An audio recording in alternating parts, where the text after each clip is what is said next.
ബിസ്മില്ലാഹിർ റഹ്മാനിർ റഹീം. ഈ സമരസമ്മേളനം ഉദ്ഘാടനം ചെയ്യുന്ന ബഹുമാനപ്പെട്ട ജമാഅത്തെ ഇസ്ലാമി അമീർ ടി ആരിഫ് അലി സാഹിബ്, സമ്മേളനത്തിൻ്റെ അധ്യക്ഷത വഹിക്കുന്ന സോളിഡാരിറ്റി സംസ്ഥാന പ്രസിഡന്റ് പി മുജീബ് റഹ്മാൻ സാഹിബ്, വേദിയിലിരിക്കുന്ന O Abdurahman sahib, P T A Raheem, Sajid, മറ്റു നേതാക്കളെ, അസ്സലാമു അലൈക്കും വറഹ്മത്തുള്ളാഹി വബറകാത്ത്.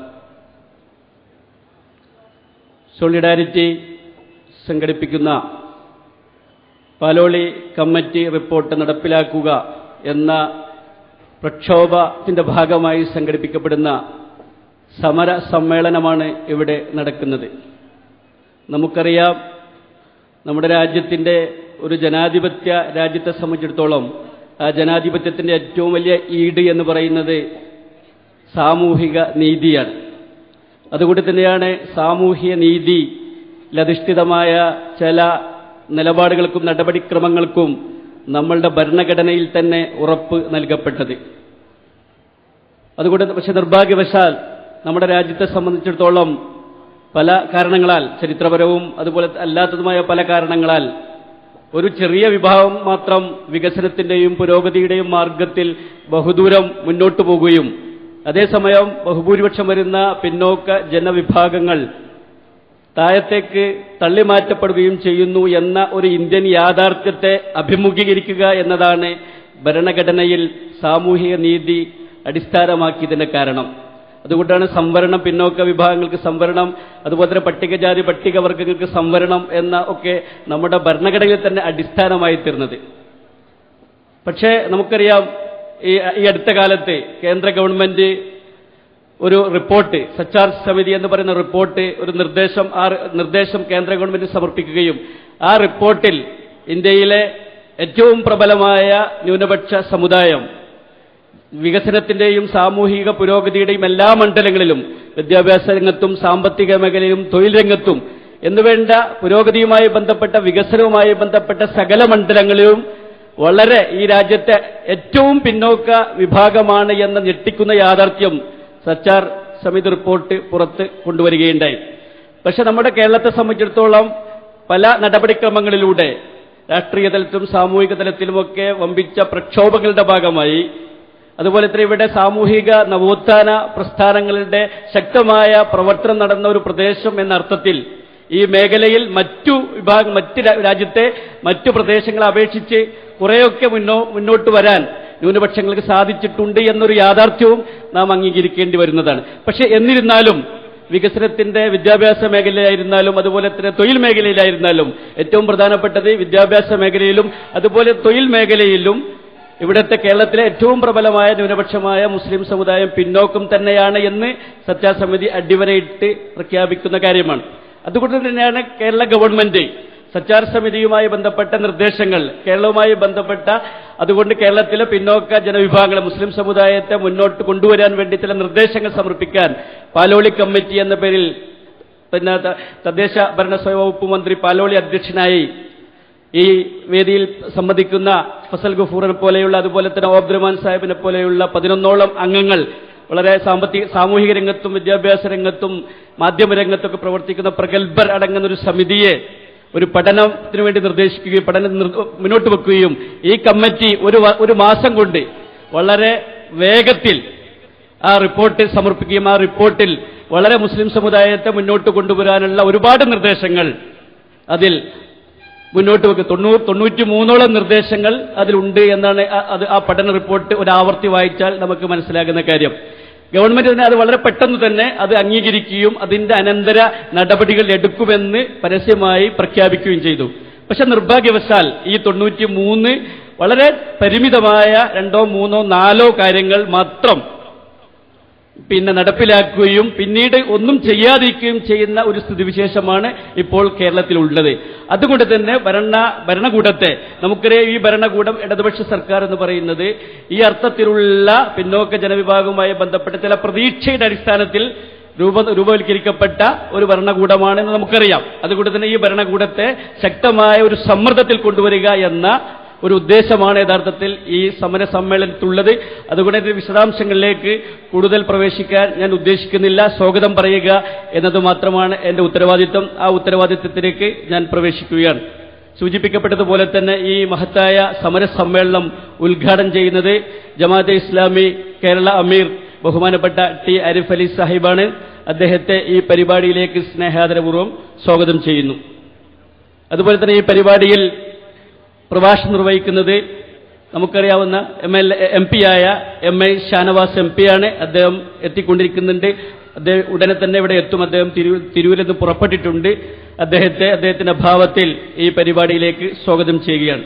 മറ്റൊരു വ്യക്തിത്വം ഇവിടെ പങ്കെടുക്കേണ്ടത് മുസ്ലിം ലീഗിന്റെ സംസ്ഥാന ജനറൽ സെക്രട്ടറി PK കുഞ്ഞാലിക്കുട്ടി സാഹിബായിരുന്നു. അദ്ദേഹം വളരെ സന്തോഷപൂർവ്വം ഈ പരിപാടിയിൽ പങ്കെടുക്കാൻ ഏറ്റതായും നമുക്കെല്ലാവർക്കും അറിയാം. ഇന്നലെ നടന്ന കാസർഗോഡ് നടന്ന സംഭവവികാസവുമായി ബന്ധപ്പെട്ട് അദ്ദേഹത്തിന് ചില കാര്യങ്ങൾ അവിടെ നിർവഹിക്കാനുള്ളത് കൊണ്ട് അദ്ദേഹത്തിന്റെ പ്രതിനിധിയായി പ്രഗത്ഭനായ കേരള നിയമസഭയിലെ MLA അബ്ദുറഹ്മാൻ രണ്ടത്താണി അദ്ദേഹത്തിന്റെ പ്രതിനിധിയായി അദ്ദേഹം ഈ പരിപാടിയിൽ പങ്കെടുക്കും. അദ്ദേഹം ഇങ്ങോട്ട് പുറപ്പെട്ടിട്ടുണ്ട്. അദ്ദേഹത്തെയും അദ്ദേഹത്തിന്റെ അഭാവത്തിൽ ഈ പരിപാടിയിലേക്ക് സ്വാഗതം ചെയ്യുക. മറ്റൊരു വ്യക്തിത്വം കൊടുവള്ളി MLA ആയ PT റഹീം സാഹിബാണ്. അദ്ദേഹം ഈ വേദിയിൽ എത്തിച്ചേർന്നിട്ടുണ്ട്. അദ്ദേഹത്തെയും ഈ പരിപാടിയിലേക്ക് സ്നേഹാദരവും സ്വാഗതം ചെയ്യുന്നു.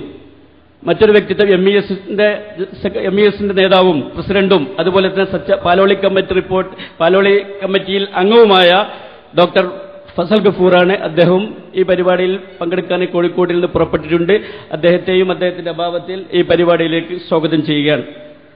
മറ്റൊരു വ്യക്തിത്വം P രാമഭദ്രൻ, പ്രസിഡന്റ് കേരള ദളിത് ഫെഡറേഷനാണ്. അദ്ദേഹം കൊല്ലത്തു നിന്നാണ് പുറപ്പെട്ടത്. അദ്ദേഹത്തിന് തൃശ്ശൂരിലെത്തിയപ്പോൾ അദ്ദേഹത്തിന്റെ അമ്മാവൻ മരണപ്പെട്ടു എന്ന വാർത്ത ലഭിച്ചതുകൊണ്ട് അദ്ദേഹം തിരികെ പോവുകയാണ് ചെയ്തത്. അദ്ദേഹത്തിന്റെ പ്രയാസം പങ്കെടുക്കാൻ കഴിയാത്തിലുള്ള പ്രയാസം നമ്മെ അറിയിച്ചിട്ടുണ്ട്. അത് മറ്റൊരു വ്യക്തിത്വം INLന്റെ പ്രൊഫസർ AP അബ്ദുൽ വഹാബാണ്. അദ്ദേഹം ഇങ്ങോട്ട് എത്തിച്ചേരുന്നതാണ്. അദ്ദേഹത്തെയും അദ്ദേഹത്തിന്റെ അഭാവത്തിൽ ഈ പരിപാടിയിലേക്ക് സ്നേഹാദരവും സ്വാഗതം ചെയ്യുകയാണ്.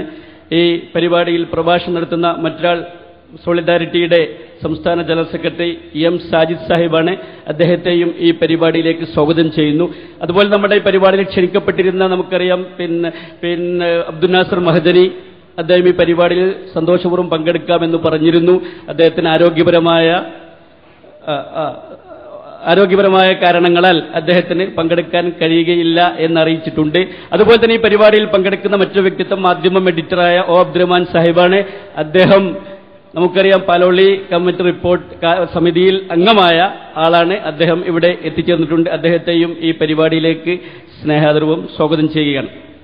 അതുപോലെ തന്നെ പിന്നീട് പങ്കെടുക്കുന്ന 1-2 ആളുകൾ ഉണ്ടായിരുന്നു.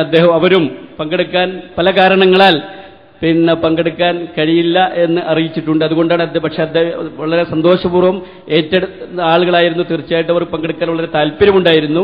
അവരുടേതായ ചില സാങ്കേതികമായ കാരണങ്ങളാൽ പങ്കെടുക്കാൻ കഴിയുകയില്ല എന്ന് അറിയിച്ചിട്ടുണ്ട്. ഏതായിരുന്നാലും ഈ പരിപാടിയിൽ അധ്യക്ഷസ്ഥാനം അലങ്കരിക്കുന്ന നേരത്തെ സൂചിപ്പിച്ചതുപോലെ തന്നെ സോളിഡാരിറ്റിയുടെ സംസ്ഥാന പ്രസിഡന്റ് P മുജീബ് റഹ്മാൻ സാഹിബാണ്. അദ്ദേഹത്തെ ഈ പരിപാടിയിലേക്ക് സ്വാഗതം ചെയ്യുന്നതോടൊപ്പം തന്നെ ഈ പരിപാടിയുടെ നിയന്ത്രണം ഏറ്റെടുക്കാൻ അദ്ദേഹത്തെ ക്ഷണിച്ചുകൊണ്ട് ഞാൻ നിർത്തുന്നു. ആഖിറു ദഅവാന അൽഹംദുലില്ലാഹി റബ്ബിൽ ആലമീൻ. അസ്സലാമു അലൈക്കും വറഹ്മത്തുള്ളാഹി വബറകാതുഹു. അസ്സലാമു അലൈക്കും.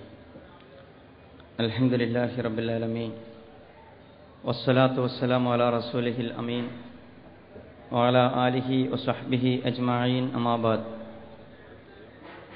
വേദിയിലിരിക്കുന്ന ഈ സമര സമ്മേളനം ഉദ്ഘാടനം ചെയ്യുന്ന സോളിഡാരിറ്റി യൂത്ത് മൂവ്മെന്റ് സംസ്ഥാന രക്ഷാധികാരി ജമാഅത്തെ ഇസ്ലാമി കേരള അമീർ ടി ആരിഫ് അലി സാഹിബ്,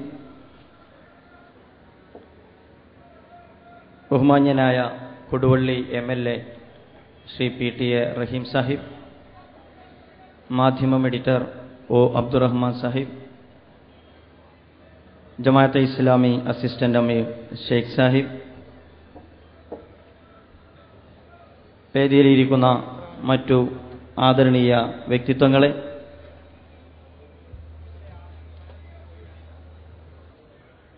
രാജ്യത്ത് നീതി നിഷേധിക്കപ്പെടുന്ന ജനവിഭാഗത്തിന്റെ നീതിക്ക് വേണ്ടിയുള്ള ജനകീയ പോരാട്ടത്തിൽ ശ്രദ്ധേയമായ പങ്കാളിത്തം നിർവഹിച്ചുകൊണ്ടിരിക്കുന്ന സോളിഡാരിറ്റി യൂത്ത് മൂവ്മെന്റ് സാമൂഹ്യനീതിയുടെ തേട്ടത്തിനു വേണ്ടി, സാമൂഹ്യനീതി ലഭ്യമാക്കുന്നതിനു വേണ്ടിയുള്ള ശക്തമായ സമര പോരാട്ടത്തിന്റെ ഭാഗമായി പാലോളി കമ്മിറ്റി റിപ്പോർട്ടുമായി ബന്ധപ്പെട്ട പ്രക്ഷോഭ പരിപാടികൾക്ക് കൂടി രൂപം നൽകിയിരിക്കുകയാണ്. അതിന്റെ സംസ്ഥാനതല പ്രഖ്യാപനമാണ് ഇവിടെ നടക്കാൻ പോകുന്നത്. നമുക്കറിയാം, നമ്മുടെ രാജ്യത്തെ സംബന്ധിച്ചിടത്തോളം വൈവിധ്യമുള്ള വ്യത്യസ്ത മതവിഭാഗങ്ങളും വ്യത്യസ്ത ജാതി ഉപജാതികളും നിലനിൽക്കുന്ന വൈവിധ്യം നിറഞ്ഞ ഒരു രാജ്യത്താണ് നാം ജീവിച്ചുകൊണ്ടിരിക്കുന്നത്.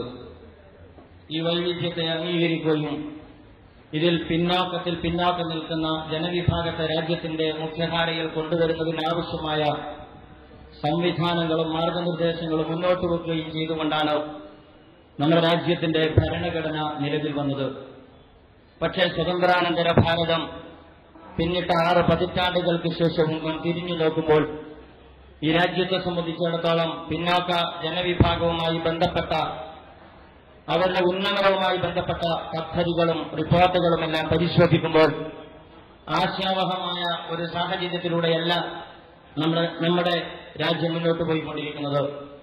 ഈയിടെയായി ശ്രീ KN പണിക്കർ 1990 അദ്ദേഹം കൃഷ്ണജന്മഭൂമി പ്രശ്നവുമായി ബന്ധപ്പെട്ട് യുപിയിലെ ഒരു പ്രദേശം സന്ദർശിച്ച കഥ അദ്ദേഹം വിശദീകരിക്കുന്നുണ്ട്. അദ്ദേഹം ആ പ്രദേശം സന്ദർശിക്കുകയും ഔറംഗസീബിന്റെ കാലഘട്ടത്തിൽ സ്ഥാപിക്കപ്പെട്ട പള്ളിയും അമ്പലവും ഒന്നിച്ചു നിൽക്കുന്ന ആ പ്രദേശത്ത് അമ്പലവുമായി ബന്ധപ്പെട്ട പള്ളിയുമായി ബന്ധപ്പെട്ട നിലനിൽക്കുന്ന തർക്കം പഠിക്കാൻ വേണ്ടി ഡൽഹിയിൽ നിന്ന് യാത്ര ചെയ്താണ് അദ്ദേഹവും അദ്ദേഹത്തിന്റെ സഹപ്രവർത്തകരും അവിടെ എത്തിയത്. അങ്ങനെ അദ്ദേഹം പറയുന്നു, ഞങ്ങൾ ആദ്യം പള്ളിയുമായി ബന്ധപ്പെട്ട സമരത്തിനും പ്രക്ഷോഭത്തിനും നേതൃത്വം കൊടുക്കുന്ന കോർഡിനേഷൻ കമ്മിറ്റിയുടെ നേതാക്കന്മാരെ അന്വേഷിച്ചു. അങ്ങനെ ഞങ്ങൾ അവരെ അന്വേഷിച്ചപ്പോൾ ഞങ്ങൾക്ക് വഴികാട്ടി അദ്ദേഹത്തിന്റെ അല്ലെങ്കിൽ അവരുടെ വീട് കാണിച്ചു തന്നു. ഞങ്ങൾ എത്തിപ്പെട്ടത് ഒരു ചേരി പ്രദേശത്താണ്. ആ ചേരി പ്രദേശത്ത് ഞങ്ങൾ ചെന്നപ്പോൾ ഒരു കൊച്ചു കുടിലിലാണ് ഈ പള്ളിയുമായി ബന്ധപ്പെട്ട കോർഡിനേഷൻ കമ്മിറ്റിയുടെ ചെയർമാൻ താമസിക്കുന്നത്. അദ്ദേഹത്തിന്റെ കുടിലിൽ കയറി ചെന്നപ്പോൾ ഇരിക്കാൻ ഒരു സ്റ്റൂൾ പോലും ഞങ്ങൾക്ക് വെച്ചു തരാനുണ്ടായിരുന്നില്ല. അങ്ങനെ അദ്ദേഹം ഓടിക്കുന്ന റിക്ഷക്കകത്തിരുന്നുകൊണ്ടാണ് അദ്ദേഹവുമായി ഞങ്ങൾ സംസാരിച്ചത്. അത് കഴിഞ്ഞ് ഞങ്ങൾ സംഘപരിവാറിന്റെ നേതൃത്വത്തിലുള്ള ക്ഷേത്രവുമായി ബന്ധപ്പെട്ട് വാദമുന്നയിക്കുന്ന നേതൃത്വവുമായി സംസാരിക്കാൻ മറ്റൊരു ദിക്കിലേക്ക് ഞങ്ങൾ നയിക്കപ്പെട്ടു. അങ്ങനെ ഞങ്ങൾ കടന്നു ചെന്നത് കൊട്ടാര സമാനമായ ഒരു വീട്ടിലാണ്. ഞങ്ങൾക്ക് മുമ്പിൽ അവതരിപ്പിക്കപ്പെട്ടത് ഒരുപാട് തെളിവുകളും അതുപോലെ തന്നെ ശരിയെന്ന് തോന്നുന്ന വിധമുള്ള കെട്ടിച്ചമക്കപ്പെട്ട രേഖകളുമാണ്. ഇത് ഇന്നും ഇന്ത്യൻ മുസൽമാൻ അല്ലെങ്കിൽ ഇന്ത്യയിലെ പിന്നാക്ക ജനവിഭാഗം അവിടെ നിൽക്കുന്നു എന്നതിന്റെ ഒരു ചെറിയ ഉദാഹരണം മാത്രമാണ്. ഇന്ത്യ രാജ്യം വിഭജിക്കപ്പെട്ടതിന് ശേഷം ഏറെക്കുറെ വണ്ടിക്കൂലിയുള്ളവരെല്ലാം പാകിസ്ഥാനിലേക്ക് വണ്ടി കയറി പിന്നീട് വർഗീയ കലാപങ്ങൾ നക്കിത്തുടച്ച നമ്മുടെ ഉത്തരേന്ത്യയുടെ തെരുവോരങ്ങളിൽ അവശേഷിക്കുന്ന റിക്ഷാവലിക്കുന്നവരും അതുപോലെ തന്നെ കൂലിത്തൊഴിലെടുത്ത് ജീവിച്ചുകൊണ്ടിരിക്കുന്നവരുമായ വിദ്യാഭ്യാസമില്ലാത്ത ചേരികളിൽ താമസിച്ചുകൊണ്ടിരിക്കുന്ന ജനകോടികളുടെ ഒരു വലിയ കൂട്ടത്തിനാണ് മുസ്ലിം ഇന്ത്യ എന്ന് നമുക്ക് നാമകരണം ചെയ്യേണ്ടി വരുന്നത്. ആ ഒരു സ്വഭാവത്തോടുകൂടിയാണ് ഇന്ന് മുസ്ലിം ഇന്ത്യ ഉള്ളത്. ഇത്തരമൊരു സാഹചര്യത്തിലാണ് ഇന്ത്യൻ മുസ്ലിങ്ങളുമായി ബന്ധപ്പെട്ട നിയോഗിക്കപ്പെടുന്ന കമ്മീഷനുകളും അവർ പുറത്തു കൊണ്ടുവന്നുകൊണ്ടിരിക്കുന്ന ഞെട്ടിപ്പിക്കുന്ന റിപ്പോർട്ടുകളും നമ്മുടെ രാജ്യത്ത് ചർച്ചാ വിഷയമാകുന്നത്. 1995 ശ്രീ മൻമോഹൻ സിംഗ് നിശ്ചയിച്ച രജീന്ദ്ര സർക്കാർ പുറത്തു കൊണ്ടുവന്ന റിപ്പോർട്ടും ഇന്ത്യയെ സംബന്ധിച്ചിടത്തോളം ഈ മുസ്ലിം ഇന്ത്യയുടെ ഒരു ചിത്രം ഇന്ത്യ രാജ്യത്ത് കൃത്യമായി അനാവരണം ചെയ്യുന്ന സ്വഭാവത്തിലുള്ളതായിരുന്നു. എവിടെയാണ് മുസ്ലിം ഇന്ത്യ നിലകൊള്ളുന്നത് എന്ന് കൃത്യമായി അദ്ദേഹം വരച്ചു കാണിച്ചു. നമുക്കറിയാവുന്നതുപോലെ ദലിതുകൾക്ക് പിന്നിൽ നിലകൊള്ളുന്ന സാഹചര്യമാണ് പലയിടത്തും മുസ്ലിം സമൂഹത്തിനുള്ളത്. സാമൂഹ്യനീതി എന്ന് പറയുന്നത് ഇനിയും അവർക്ക് ലഭ്യമല്ലാത്ത സാഹചര്യം നമ്മുടെ രാജ്യത്ത് നിലകൊള്ളുന്നു. ഇതിനാലാണ് ഉത്തരവാദി എന്നത് നാം പരിശോധിക്കേണ്ട കാര്യമാണ്. മാറി മാറി വരുന്ന ഭരണകൂടങ്ങളുടെ ഭാഗത്ത് നിന്ന് നിയോഗിക്കപ്പെടുന്ന കമ്മിറ്റികളും കമ്മീഷനുകളും അവർ പുറത്തുവിട്ടുകൊണ്ടിരിക്കുന്ന നട്ടിപ്പിക്കുന്ന റിപ്പോർട്ടുകളും ആ റിപ്പോർട്ടുകളുടെ സാന്നിധ്യത്തിൽ അല്ലെങ്കിൽ ആ റിപ്പോർട്ടുകളുടെ സാഹചര്യത്തിൽ ഒരു ചാകര കണക്ക് രാഷ്ട്രീയ പ്രസ്ഥാനങ്ങളുടെ ഭാഗത്തു നിന്ന് ഒരു പ്രളയം കണക്ക് വന്നുകൊണ്ടിരിക്കുന്ന ചർച്ചകളും അതിനപ്പുറത്ത് പ്രായോഗികമായ നടപടികളുമായി ബന്ധപ്പെട്ട നീക്കങ്ങൾ ഉണ്ടാകുമ്പോൾ അവിടെ സംഭവിച്ചുകൊണ്ടിരിക്കുന്ന ഒച്ചിന്റെ വേദനയിലുള്ള സമീപനവുമാണ് പലപ്പോഴും മുസ്ലിം ഇന്ത്യയെക്കുറിച്ചുള്ള പഠനങ്ങളും പിന്നാക്ക ജനവിഭാഗത്തെക്കുറിച്ചുള്ള അന്വേഷണങ്ങളും റിപ്പോർട്ടുകളിൽ മാത്രം പരിമിതപ്പെടുത്തപ്പെട്ട് കിടക്കുന്നതിന് കാരണമായി വർത്തിക്കാറുള്ളത് എന്ന് നമ്മളറിയണം. സജ്ജാർ കമ്മിറ്റി റിപ്പോർട്ടും മുസ്ലിം സമൂഹവുമായി ബന്ധപ്പെട്ട് അവരുടെ പിന്നാക്കാവസ്ഥ പഠിക്കുന്നതിന് വേണ്ടി നിയോഗിക്കപ്പെട്ട കമ്മിറ്റിയായിരുന്നു.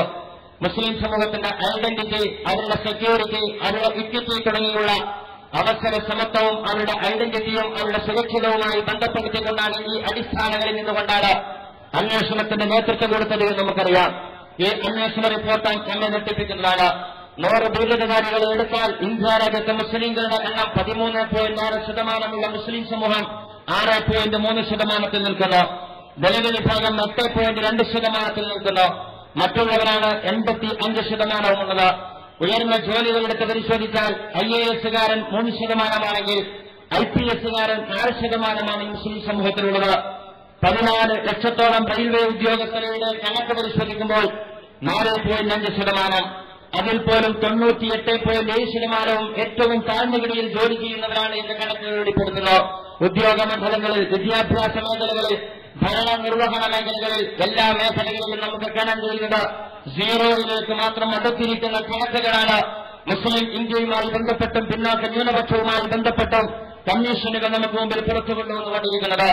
നമ്മൾ അറിയുന്നതിന്റെ 14 ലക്ഷത്തോളം പേർ ജോലി ചെയ്തുകൊണ്ടിരിക്കുന്ന റെയിൽവേയുമായി ബന്ധപ്പെട്ട 18% SC/ST വിഭാഗം നിലനിൽക്കുമ്പോൾ മുസ്ലിം സമൂഹം 4.5%-ലാണ് നിലയുറപ്പിക്കുന്നത്. ഈ അർത്ഥത്തിൽ ഞെട്ടിപ്പിക്കുന്ന കണക്കുകൾ 6 പതിറ്റാണ്ട് കാലത്തെ പ്രയാണത്തിന് ശേഷം നിരവധി കമ്മീഷനുകൾക്ക് ശേഷവും തുടങ്ങിയിടത്ത് തന്നെയാണ് പിന്നോക്ക ദളിത് ന്യൂനപക്ഷം നിലകൊള്ളുന്നത് എന്ന വസ്തുതയാണ് കമ്മീഷൻ റിപ്പോർട്ടുകൾ നമുക്ക് മുമ്പിൽ വ്യക്തമാക്കിക്കൊണ്ടിരിക്കുന്നത്. ഈ കമ്മീഷൻ റിപ്പോർട്ടിന്റെ അടിസ്ഥാനത്തിലുള്ള ചില നടപടിക്രമങ്ങൾ ഭരണകൂടത്തിന്റെ ഭാഗത്തു നിന്നുണ്ടായിട്ടുണ്ട് എന്ന കാര്യം നമ്മൾ ആരും വിസ്മരിക്കേണ്ടതില്ല. ദേശീയ ഗവൺമെന്റിന്റെ ഭാഗത്തു നിന്നും ചില നടപടികൾ പേരിലെങ്കിലും ഈ രാജ്യത്ത് ചുവടുവെപ്പുകൾ ആരംഭിച്ചിട്ടുണ്ട്.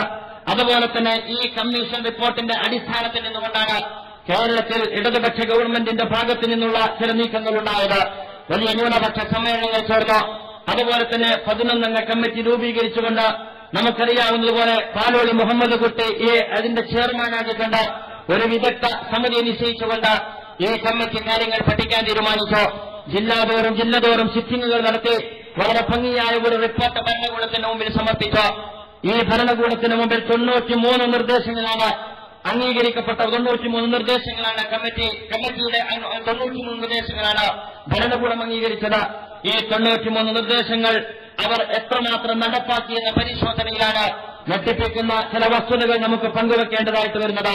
പൊതുവിദ്യാഭ്യാസവുമായി ബന്ധപ്പെട്ട സാമൂഹ്യ സുരക്ഷിതത്വം, വിദ്യാഭ്യാസ ഉദ്യോഗ മണ്ഡലങ്ങളിലെ സംവരണം, തൊഴിലും അതുപോലെ തന്നെ സാമ്പത്തിക വളർച്ചയും, എഫിഷ്യൻസി, സ്കോളർഷിപ്പ്, പശ്ചാത്തല സൗകര്യം, വക്ഫ് തുടങ്ങി 8 ടൈറ്റിലുകളിൽ നിന്നുകൊണ്ടാണ് 93 നിർദ്ദേശങ്ങൾ പാലോളി കമ്മിറ്റി റിപ്പോർട്ടിന്റെ ഭരണകൂടം അംഗീകരിച്ചത്. നമ്മൾ അറിയേണ്ടതുണ്ട്, ഇടതുപക്ഷ ഗവൺമെന്റ് അധികാരത്തിൽ വരുമ്പോൾ ഏറെ പ്രതീക്ഷയർപ്പിക്കുന്ന വിധമുള്ള ഓഫറുകളും വാഗ്ദാനങ്ങളും അതുപോലെ തന്നെ ഒരുപാട് കൊട്ടിഘോഷിച്ചുകൊണ്ടുള്ള പരിപാടികളോടുകൂടിയുമാണ് പാലോളി കമ്മിറ്റി റിപ്പോർട്ട് നമ്മുടെ കേരളക്കരയിൽ അവതരിപ്പിക്കപ്പെട്ടത്. പക്ഷേ ആ അവതരിപ്പിക്കപ്പെട്ട റിപ്പോർട്ടുമായി ബന്ധപ്പെട്ട നമ്മുടെ രാജ്യത്തെ എല്ലാ റിപ്പോർട്ടുകൾക്കും ഉണ്ടാകുന്ന പരിമിതി തന്നെയാണ് പാലോളി കമ്മിറ്റി റിപ്പോർട്ടിന് വന്നുകൊണ്ടിരിക്കുന്നത് എന്ന് തോന്നുന്ന ഒരു സാഹചര്യത്തിലാണ് സോളിഡാരിറ്റി യൂത്ത് മൂവ്മെന്റ് ഈ വിഷയം ഏറ്റെടുത്തുകൊണ്ട് പ്രക്ഷോഭരംഗത്തിറങ്ങാൻ തീരുമാനിച്ചിരിക്കുന്നത്.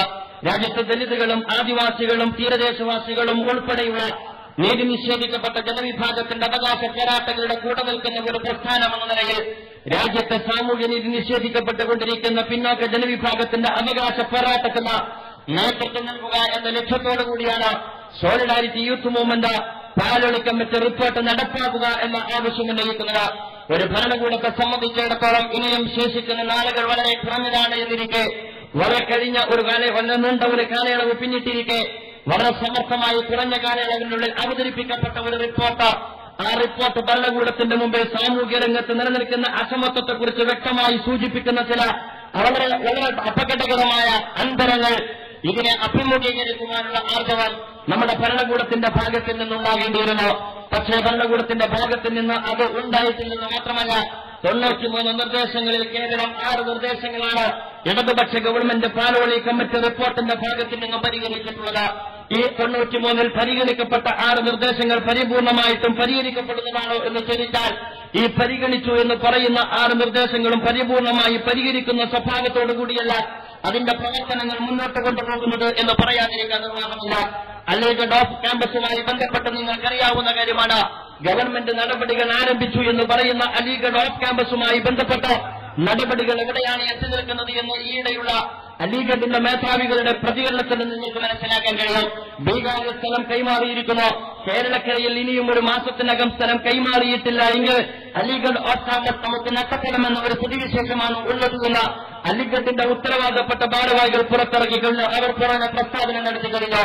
ഞാൻ പറയുന്നത് ഒരു രാജ്യത്തെ സംബന്ധിച്ചിടത്തോളം ആ രാജ്യത്തെ ജനവിഭാഗം അനുഭവിക്കുന്ന പ്രശ്നങ്ങളെക്കുറിച്ച് പ്രതീക്ഷ നൽകുകയും പ്രശ്നങ്ങളുടെ പരിഹാരത്തെക്കുറിച്ച് പ്രതീക്ഷ നൽകുകയും വമ്പിച്ച സംഖ്യ ചെലവഴിച്ചുകൊണ്ട് അന്വേഷണ കമ്മീഷനെ വെച്ച് എന്നിട്ട് പഠനം നടത്തി കേന്ദ്ര ഗവൺമെന്റിന്റെ സർക്കാർ കമ്മിറ്റി റിപ്പോർട്ട് പോലെ ഈ കേരളക്കരയിൽ അതിനേക്കാൾ കൂടുതൽ വസ്തുനിഷ്ഠമായി കാര്യങ്ങളെ ഒന്നുകൂടി അനലൈസ് ചെയ്തുകൊണ്ട് അതിനെ കാര്യക്ഷമമായി നടപ്പാക്കുവാനുള്ള സന്നദ്ധമാണെന്ന് പറഞ്ഞുകൊണ്ട് സർക്കാർ കമ്മിറ്റി റിപ്പോർട്ടിലെ ദേശീയമായ ചില പദ്ധതികൾ വരെ പലപ്പോഴും അനാസ്ഥ കാണിക്കും വിധം അവഗണിക്കുകയും എന്നിട്ട് പാർലമെന്റ് കമ്മിറ്റി റിപ്പോർട്ടിന്റെ നിർദ്ദേശങ്ങൾ ഏതോ അർത്ഥത്തിൽ നടപ്പിലാക്കാതെ പോവുകയും ചെയ്യുന്ന ഒരു സാഹചര്യത്തെയാണ് ഇന്ന് കേരളം അഭിമുഖീകരിച്ചുകൊണ്ടിരിക്കുന്നത്. ഇവിടെയാണ് നമ്മെ സംബന്ധിച്ചിടത്തോളം അലിഗഡ് ക്യാമ്പസ് ഉൾപ്പെടെ നമുക്കറിയാമല്ലോ സംവരണവുമായി ബന്ധപ്പെട്ടും ഇത് തന്നെയാണ്. ഇടതുപക്ഷ ഗവൺമെന്റിനെ സംബന്ധിച്ചിടത്തോളം നമ്മുടെ പല കമ്മീഷൻ റിപ്പോർട്ടുകളെ പോലെ പല അന്വേഷണ കമ്മീഷൻ റിപ്പോർട്ടുകളെ പോലെ കേരളത്തിലേറെ ചർച്ച ചെയ്യപ്പെട്ട ഒന്നാണ് നരേന്ദ്രൻ കമ്മീഷൻ റിപ്പോർട്ട്. നമുക്കെല്ലാവർക്കും അറിയാം നരേന്ദ്രൻ കമ്മീഷൻ റിപ്പോർട്ടുമായി ബന്ധപ്പെട്ട് പുറത്തുവിടപ്പെട്ട രേഖ നമ്മൾ എത്തിപ്പിക്കുന്നതായിരുന്നു. 14,000-ഓളം വരുന്ന തസ്തികകൾ സംവരണ അട്ടിമറിയിലൂടെ പിന്നോക്ക ജനവിഭാഗത്തിന് കേരളത്തിൽ നഷ്ടപ്പെട്ടിരിക്കുന്നുവെന്ന് ശ്രീ നരേന്ദ്രൻ നമ്മുടെ മുമ്പിൽ വ്യക്തമാക്കിയതിനു ശേഷം കേരളത്തിൽ ശക്തമായ പ്രക്ഷോഭം അതിനെതിരെ ഉയർന്നു വന്നിരുന്നു. ആ പ്രക്ഷോഭത്തെ തുടർന്ന് കഴിഞ്ഞ UDF ഗവൺമെന്റിന്റെ അന്തിമഘട്ടത്തിൽ അവർ ഒരു നരേന്ദ്രൻ പാക്കേജ് പുറത്തു കൊണ്ടുവന്നിരുന്നു. ആ പാക്കേജിന്റെയും ചില വിശദാംശങ്ങളോട് വിയോജിപ്പ് പ്രകടിപ്പിച്ച പ്രസ്ഥാനമാണ് സോളിഡാരിറ്റി യൂത്ത് മൂവ്മെന്റ്. ആ വിയോജിപ്പിന്റെ തലത്തിൽ നിന്നുകൊണ്ട് തന്നെ കഴിഞ്ഞ ഇടതുപക്ഷ ഗവൺമെന്റിന്റെ ഭാഗത്ത് നിന്ന് പോസിറ്റീവായ ഒരു സമീപനം നരേന്ദ്രൻ പാക്കേജുമായി ബന്ധപ്പെട്ട് ഇനിയും ആ പാക്കേജിനകത്ത് നിലനിൽക്കുന്ന സംവരണ അട്ടിമറിയുടെ സാധ്യതയ്ക്ക് തടയുവാനുള്ള നീക്കങ്ങൾ ഭരണകൂടത്തിന്റെ ഭാഗത്ത് നിന്ന് ജനങ്ങൾ ആഗ്രഹിച്ചിരുന്നു. അതുകൊണ്ടാണ് ഇടതുപക്ഷത്തിന്റെ പ്രകടന പത്രികയിൽ സംവരണ പ്രശ്നം നികത്തുന്നതിനുള്ള സംവിധാനങ്ങൾ ഏർപ്പെടുത്തുമെന്ന് പറഞ്ഞത്. പാർലമെന്റ് കമ്മിറ്റി റിപ്പോർട്ടുമായി ബന്ധപ്പെട്ട് നിങ്ങൾക്ക് മുമ്പിൽ കിട്ടുന്ന റിപ്പോർട്ടിൽ നിങ്ങൾക്ക് കാണാൻ കഴിയും. പാർലമെന്റ് കമ്മിറ്റി റിപ്പോർട്ടിനകത്ത് പറഞ്ഞിരിക്കുന്നു ഈ രാജ്യത്തെ സംവരണാർത്ഥം നികത്തുന്നതിനുമായി ബന്ധപ്പെട്ട് വിദഗ്ധ പഠനത്തിന് വേണ്ടി വിദഗ്ധ സമിതിയെ നിയമിക്കുമെന്ന് നമ്മുടെ റിപ്പോർട്ടിനകത്ത് പറഞ്ഞിട്ടുണ്ട്. പക്ഷേ ഇപ്പോഴും സംവരണ നഷ്ടം തുടരുകയും അതുപോലെ തന്നെ സംവരണ നഷ്ടം നികത്തുന്നതിനെ കുറിച്ചുള്ള വിദഗ്ധ സമിതിയെ നിയോഗിക്കുന്നതുമായി ബന്ധപ്പെട്ട ഒരു ചുമതലപ്പം ഭരണകൂടത്തിന്റെ ഭാഗത്ത് നിന്നുണ്ടായിട്ടില്ല. അപ്പോൾ നടപ്പാക്കി എന്ന് പറയുന്നത് പലരും നടപ്പാക്കാതെ കിടക്കുന്നു. അതുപോലെ തന്നെ നടപ്പാക്കാൻ ഇനിയും 86 നിർദ്ദേശങ്ങൾ ബാക്കി നിൽക്കുന്നു. 10 കോടി രൂപയാണ് നമ്മുടെ മായാജാലം കാണിക്കുന്ന ധനകാര്യമന്ത്രിയുടെ ഭാഗത്ത് നിന്ന് ഇതിലേക്ക് നീക്കിവെക്കപ്പെട്ടത് എന്ന് നിങ്ങൾ മനസ്സിലാക്കേണ്ടതുണ്ട്. അതേപോലെ തന്നെ ഇത് ഏറ്റവും മുഴച്ചു നിൽക്കുന്ന വളരെ പ്രധാനപ്പെട്ട ഒന്നാണ് ഈ രാജ്യത്തെ വിദ്യാഭ്യാസ സ്ഥാപനങ്ങളുമായി ബന്ധപ്പെട്ട ഏറ്റവും വലിയ പ്രശ്നം. മലബാറുകാർക്ക് പഠിക്കേണ്ടതുണ്ട്, മലബാറിലെ വിദ്യാർത്ഥികൾക്ക് പഠിക്കേണ്ടതുണ്ട്. മലബാറിൽ നിന്ന് ഒരുപാട് വിദ്യാഭ്യാസ മന്ത്രിമാർ നമുക്ക് സംഭാവന ചെയ്യാൻ കഴിഞ്ഞിട്ടുണ്ട്. പക്ഷേ മലബാറിന്റെ വിദ്യാഭ്യാസ പ്രശ്നങ്ങൾ ഇനിയും പരിഹരിക്കപ്പെടാതെ കിടന്നുകൊണ്ടിരിക്കുന്നു. ഇത്തരമൊരു സാഹചര്യത്തിൽ മലബാറിന്റെ വിദ്യാഭ്യാസ പ്രശ്നവുമായി ബന്ധപ്പെട്ട ഉയർത്തപ്പെട്ട ആശയങ്ങൾക്കും തൃപ്തികരമായ മറുപടി നൽകുവാൻ നമ്മുടെ വിദ്യാഭ്യാസ മന്ത്രിക്ക് സാധിച്ചിട്ടില്ല. ഈ പാർലമെന്റ് കമ്മിറ്റി റിപ്പോർട്ടുമായി ബന്ധപ്പെട്ട വളരെ പ്രധാനപ്പെട്ട ഘടകമാണ് മലബാർ മേഖലയിൽ ന്യൂനപക്ഷ സമൂഹവുമായി ബന്ധപ്പെട്ട അവരുടെ വിദ്യാഭ്യാസ ഉയർച്ചയുമായി ബന്ധപ്പെട്ട ധാരാളം വിദ്യാഭ്യാസ സ്ഥാപനങ്ങളുമായി ബന്ധപ്പെട്ട നിർദ്ദേശം. പക്ഷേ അതുമായി ബന്ധപ്പെട്ട കാര്യമായ നീക്കങ്ങൾ ഭരണകൂടത്തിന്റെ ഭാഗത്ത് നിന്നുണ്ടായിട്ടില്ല. എന്താണ് സംഭവിക്കുന്നത് എന്ന് ഭരണകൂടം വളരെ ഗൗരവത്തോടുകൂടി ആലോചിക്കേണ്ടതുണ്ട്.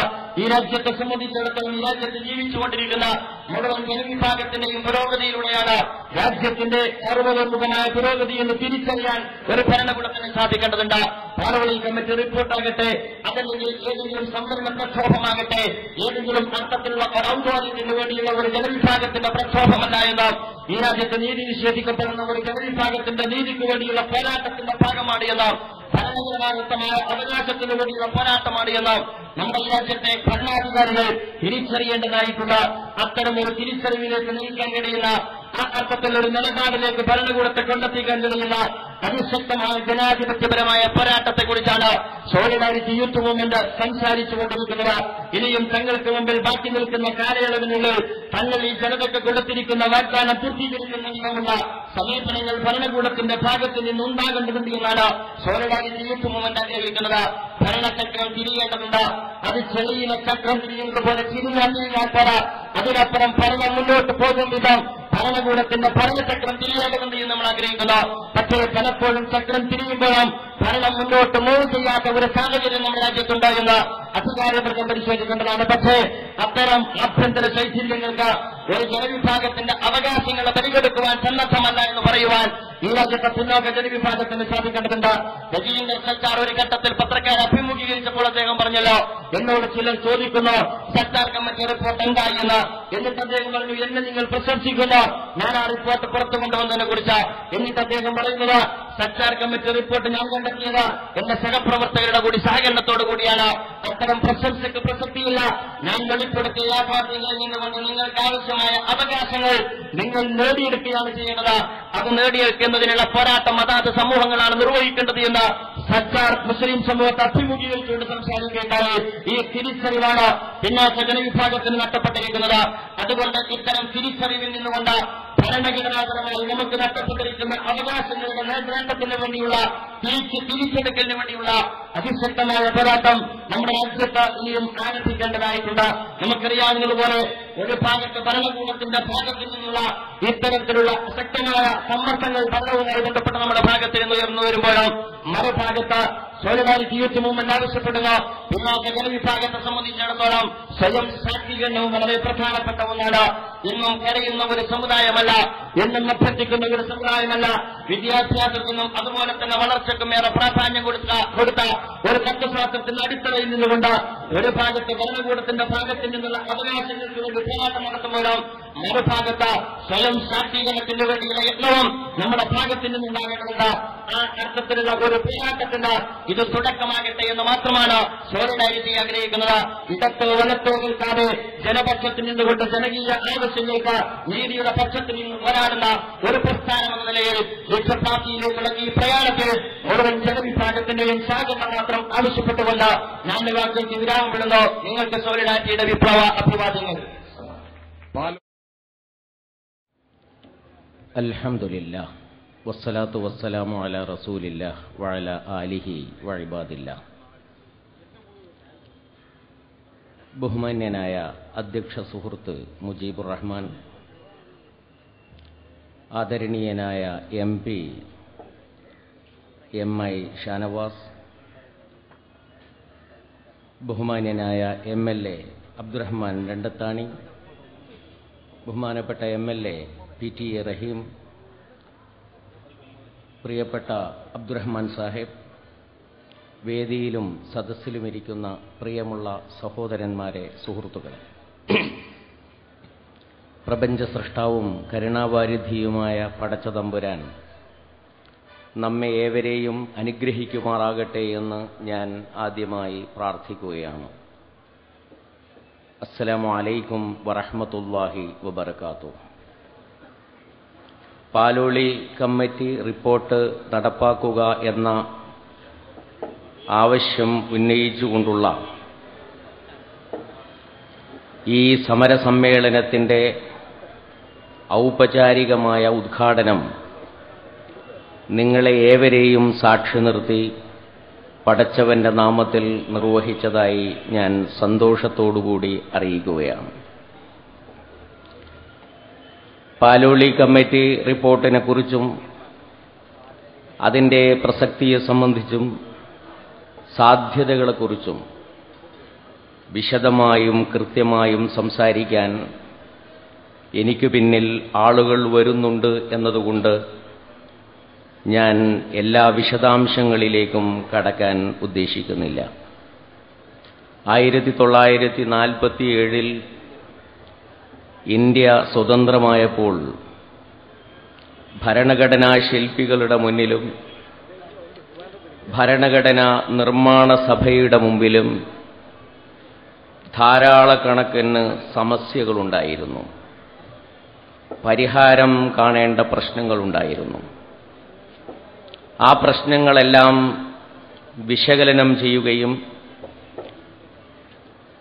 അന്ന് കണ്ടെത്താൻ കഴിയുന്ന പരിഹാരങ്ങൾ ഭരണഘടനയിൽ തന്നെ നിർദ്ദേശിക്കുകയും ചെയ്തിട്ടുണ്ടായിരുന്നു. ആ സമസ്യകളിൽ ഏറ്റവും പ്രധാനപ്പെട്ട ഒരു സമസ്യയാണ് ഈ രാജ്യത്ത് നിലനിൽക്കുന്ന അധസ്ഥിതരും പിന്നാക്ക ജനവിഭാഗങ്ങളുമായ ഗോത്രവർഗക്കാരുടെയും ദലിത സമൂഹങ്ങളുടെയും ദുരവസ്ഥ എന്ന് പറയുന്നത്. ആയിരക്കണക്കിന് വർഷങ്ങളായി വിശ്വാസപരമായ കാരണങ്ങളാൽ തന്നെ സമൂഹത്തിന്റെ മുഖ്യധാരയിൽ നിന്ന് മാറ്റി നിർത്തപ്പെട്ട, നാം ഇന്ന് പട്ടികജാതികൾ എന്നും പട്ടികവർഗങ്ങൾ എന്നും വിശേഷിപ്പിക്കുന്ന ഹരിജന ഗിരിജന സമൂഹങ്ങൾ നമ്മുടെ പുതിയ രാഷ്ട്രത്തിന്റെ നവഭാരതത്തിന്റെ നിർമ്മിതിയുടെ മുമ്പിൽ ഏറ്റവും വലിയ ചോദ്യചിഹ്നമായിരുന്നു. നമ്മുടെ രാജ്യം അംഗീകരിക്കാൻ തീരുമാനിച്ചത് ഉദാരമായിട്ടുള്ള ഒരു ജനാധിപത്യ വ്യവസ്ഥയാണ്. ജനാധിപത്യ വ്യവസ്ഥ ഏകാധിപത്യത്തെക്കാളും സ്വേച്ഛാധിപത്യത്തെക്കാളും കുടുംബാധിപത്യത്തെക്കാളും മെച്ചപ്പെട്ട ഒരു വ്യവസ്ഥയാണ് എന്നുള്ള കാര്യത്തിൽ തർക്കമില്ല. പക്ഷേ ജനാധിപത്യ വ്യവസ്ഥയ്ക്ക് അതിൻ്റേതായ ചില പാർശ്വഫലങ്ങൾ ഉണ്ട്. ആ പാർശ്വഫലങ്ങളിൽ ഏറ്റവും പ്രധാനപ്പെട്ട ഒന്നാണ് ജനാധിപത്യ സമ്പ്രദായത്തിൽ കഴിവുകളും മാധ്യമങ്ങളും ആരുടെ കയ്യിലാണോ ഉള്ളത് അവർക്ക് സമൂഹത്തിന്റെ നേതൃത്വത്തിലേക്ക് എത്തിപ്പെടാൻ കഴിയും എന്നത്. ചരിത്രപരവും സാമൂഹികവുമായ കാരണങ്ങളാൽ മാധ്യമങ്ങളും കഴിവുകളും കയ്യിലില്ലാത്ത ആളുകൾക്ക് സമൂഹത്തിന്റെ മുഖ്യധാരയിലെത്താനോ അധികാരത്തിൽ കയറിയിരിക്കാനോ സാധ്യമല്ല. ഈ പാർശ്വഫലം ശരിക്കും അറിയാവുന്നതുകൊണ്ടാണ് ഹരിജന ഗിരിജനാദികൾക്ക് നാം പട്ടികജാതികളെന്നും പട്ടികവർഗങ്ങൾ എന്നും പറയുന്ന ആളുകൾക്ക് സവിശേഷമായ ചില അവകാശങ്ങൾ നമ്മുടെ ഭരണഘടനയിൽ തന്നെ ഉറപ്പുവരുത്തിയിട്ടുള്ളത്. നാം സാധാരണ ഒരു ജലദോഷത്തിന് ഡോക്ടറെ സമീപിച്ചാൽ നമുക്ക് 4 മരുന്നുകൾ എഴുതിത്തരും. അതിൽ 2 മരുന്നുകൾ ജലദോഷം മാറാനുള്ളതും 2 ഗുളികകൾ ആ ഗുളികകൾ കഴിക്കുന്നത് മൂലമുള്ള മലബന്ധം പോലെയുള്ള പാർശ്വഫലങ്ങൾ ഇല്ലായ്മ ചെയ്യാനുള്ളതുമാണ്. എന്നതുപോലെ ജനാധിപത്യത്തിന്റെ കുറിമാനം നമുക്ക് ലഭിച്ചപ്പോൾ ജനാധിപത്യത്തിന്റെ പാർശ്വഫലങ്ങൾ ഇല്ലാതാക്കുന്നതിനു വേണ്ടിയുള്ള മരുന്നുകൾ എന്നുള്ള നിലയിലാണ് പിന്നാക്ക ജനവിഭാഗങ്ങൾക്കുള്ള പ്രത്യേകമായ അവകാശങ്ങൾ നമ്മുടെ ഭരണഘടനയിൽ ഉറപ്പുവരുത്തിയിട്ടുള്ളത്. ഭരണഘടനാ നിർമ്മാതാക്കളുടെ മുമ്പിലുണ്ടായിരുന്ന മറ്റൊരു സമസ്യയാണ് ന്യൂനപക്ഷങ്ങൾ എന്ന സമസ്യ. ജനാധിപത്യത്തിന്റെ മറ്റൊരു പാർശ്വഫലമാണ് ഭൂരിപക്ഷത്തിന്റെ കയ്യിലാണ് അധികാരം എത്തിപ്പെടുക എന്നുള്ളത്. ഭൂരിപക്ഷത്തിന്റെ കയ്യിൽ അധികാരം എത്തിപ്പെടുമ്പോൾ ഭൂരിപക്ഷത്തിന്റെ താൽപര്യങ്ങൾ പ്രത്യേകമായി പരിഗണിക്കുവാൻ അധികാരം ആഗ്രഹിക്കുന്ന കക്ഷികൾക്ക് താൽപര്യമുണ്ടാകുമ്പോൾ ന്യൂനപക്ഷങ്ങളുടെ അവകാശങ്ങൾ ഹനിക്കപ്പെടും. അതതിന്റെ സ്വാഭാവികമായ ഫലമാണ്. അങ്ങനെ ന്യൂനപക്ഷങ്ങളുടെ അവകാശങ്ങൾ ഹനിക്കപ്പെടാതിരിക്കാനാണ് ന്യൂനപക്ഷങ്ങൾക്ക് ഭരണഘടനയിൽ പ്രത്യേകമായിട്ടുള്ള അവകാശങ്ങൾ വകവെച്ചു കൊടുത്തിട്ടുള്ളത്. ഇന്ത്യയിൽ നിലനിൽക്കുന്ന ന്യൂനപക്ഷങ്ങളുടെ കൂട്ടത്തിൽ വളരെ സങ്കീർണമായ ഒരു പ്രശ്നമായിരുന്നു മുസ്ലിം സമൂഹത്തിന്റെ പ്രശ്നം എന്ന് പറയുന്നത്. കാരണം 1947 വരെ അധികാരത്തിലിരുന്ന സാമ്രാജ്യത്വ ശക്തികളുമായി മുസ്ലിം സമൂഹത്തിന്റെ ബന്ധം അത്ര നല്ലതായിരുന്നില്ല. അവരുടെ ഭരണത്തെക്കുറിച്ചും അവരുടെ സംസ്കാരത്തെക്കുറിച്ചും അവരുടെ സാമ്രാജ്യത്വത്തെക്കുറിച്ചും അവരുടെ ഭാഷയെക്കുറിച്ച് പോലും മുസ്ലിം സമൂഹത്തിന് ചില നിലപാടുകൾ ഉണ്ടായിരുന്നു. ആ നിലപാടുകൾ കാരണമായിട്ട് സമൂഹത്തിന്റെ മുഖ്യധാരയിലേക്ക് വരാൻ അന്നു തന്നെ ഇസ്ലാമിക സമൂഹത്തിന് വേണ്ട വിധം സാധ്യമായില്ല. ഭിന്നിപ്പിച്ച് ഭരിക്കുക എന്നുള്ള ഒരു തന്ത്രവും കൂടിയായപ്പോൾ മുസ്ലിം സമൂഹം ബ്രിട്ടീഷുകാരുടെ ഭരണകാലത്ത് തന്നെ പൊതുധാരയിൽ നിന്ന് അകറ്റപ്പെട്ടു എന്നുള്ളതാണ്. വിദ്യാഭ്യാസം എന്നത് ഇംഗ്ലീഷ് മീഡിയം വിദ്യാഭ്യാസമാവുകയും ഇംഗ്ലീഷ് സംസ്കാരം ഉൾക്കൊള്ളുന്ന ഒരു വിദ്യാഭ്യാസമാവുകയും ചെയ്ത ഒരു കാലഘട്ടത്തിൽ സാമ്രാജ്യത്വത്തോട് പുറംതിരിഞ്ഞു നിന്ന ഒരു സമൂഹത്തിന് ഇങ്ങനെ ഒരു അൽഗൾച്ച സ്വാഭാവികവുമായിരുന്നു. ബ്രിട്ടീഷുകാരൻ ഇവിടെ വരുന്നതിന് മുമ്പ് 93% സാക്ഷരരായിരുന്നു മുസ്ലിങ്ങൾ. എന്നാൽ ബ്രിട്ടീഷുകാരൻ ഇവിടെ നിന്ന് പോകുന്ന ഘട്ടത്തിൽ 11% മാത്രമേ മുസ്ലിങ്ങളുടെ സാക്ഷരത ഉണ്ടായിരുന്നു. അങ്ങനെ സമൂഹത്തിന്റെ പൊതുധാരയിൽ നിന്ന് അകന്നു നിൽക്കുന്ന ഇസ്ലാമിക സമൂഹത്തെ പൊതുധാരയിലേക്ക് കൊണ്ടുവരിക, അവരെ പൊതുവിധാനത്തിലേക്ക് ഉയർത്തുക എന്നുള്ളത് ഭരണഘടനാ ശില്പികളെ സംബന്ധിച്ചിടത്തോളം ഏറ്റവും വലിയ ഒരു സമസ്യയായിരുന്നു. അതുകൊണ്ട് തന്നെ ന്യൂനപക്ഷങ്ങൾക്ക് പൊതുവിലും മുസ്ലിം സമൂഹത്തിന് പ്രത്യേകിച്ചും ചില സാധ്യതകളും അവകാശങ്ങളും ഭരണഘടനയിൽ ഉറപ്പുവരുത്തിയിട്ടുണ്ട്. അത് അന്യായമായി ചെയ്തിട്ടുള്ള ഒരു പ്രീണനമാണ് എന്ന് വരുത്തി തീർക്കുവാനുള്ള ശ്രമം അടുത്ത കാലത്ത് ആരംഭിച്ചിട്ടുണ്ട്. പക്ഷേ ഇന്ത്യൻ സമൂഹത്തെക്കുറിച്ചറിയുന്നവർക്ക് മുസ്ലിം സമുദായത്തിന്റെ അവസ്ഥ എന്തെന്ന് മനസ്സിലാക്കാൻ കഴിഞ്ഞ ആളുകൾക്ക് പ്രത്യേകമായ പരിഗണനകളും അവകാശങ്ങളും നൽകിക്കൊണ്ട് അവരെ സമൂഹത്തിന്റെ പൊതുവിധാനത്തിലേക്ക് ഉയർത്തിക്കൊണ്ടുവരിക എന്നുള്ള പ്രവർത്തനം ഒരു സാമുദായിക പ്രവർത്തനമായിട്ടോ ഒരു പ്രീണന പ്രവർത്തനമായിട്ടോ മനസ്സിലാക്കാൻ കഴിയുകയില്ല. മറിച്ച് അത് ജീവത്തായ ഒരു സമൂഹ സൃഷ്ടിക്ക് വേണ്ടിയുള്ള ദേശീയ പ്രവർത്തനം എന്നുള്ള നിലയ്ക്ക് മാത്രമേ മനസ്സിലാക്കാൻ കഴിയുകയുള്ളൂ എന്നുള്ളതാണ്. ആ നിലയ്ക്ക് തന്നെയാണ് ഇന്ത്യൻ ഭരണകൂടം അതിനെ കൈകാര്യം ചെയ്തു വന്നിട്ടുള്ളത്. സ്വാതന്ത്ര്യത്തിന് ശേഷം 60 കൊല്ലം കഴിഞ്ഞ് ഈ മുഴുവൻ സാഹചര്യങ്ങളുടെയും ഒരു കണക്കെടുപ്പ് നടത്തി നോക്കിയപ്പോൾ, അഥവാ സച്ചാർ കമ്മിറ്റിയുടെ റിപ്പോർട്ട് വന്നപ്പോൾ ഒരു കാര്യം മനസ്സിലായി. സ്വാതന്ത്ര്യത്തിന് മുമ്പുള്ള മുസ്ലിം അവസ്ഥയേക്കാൾ പതിതമായി കഴിഞ്ഞിരിക്കുന്നു സ്വാതന്ത്ര്യത്തിന് ശേഷമുള്ള അവസ്ഥ. മുസ്ലിങ്ങളിൽ അവിടെവിടെയായി ചില പുരോഗതികളും ചില വളർച്ചകളും കാണാൻ കഴിയുന്നുണ്ട്.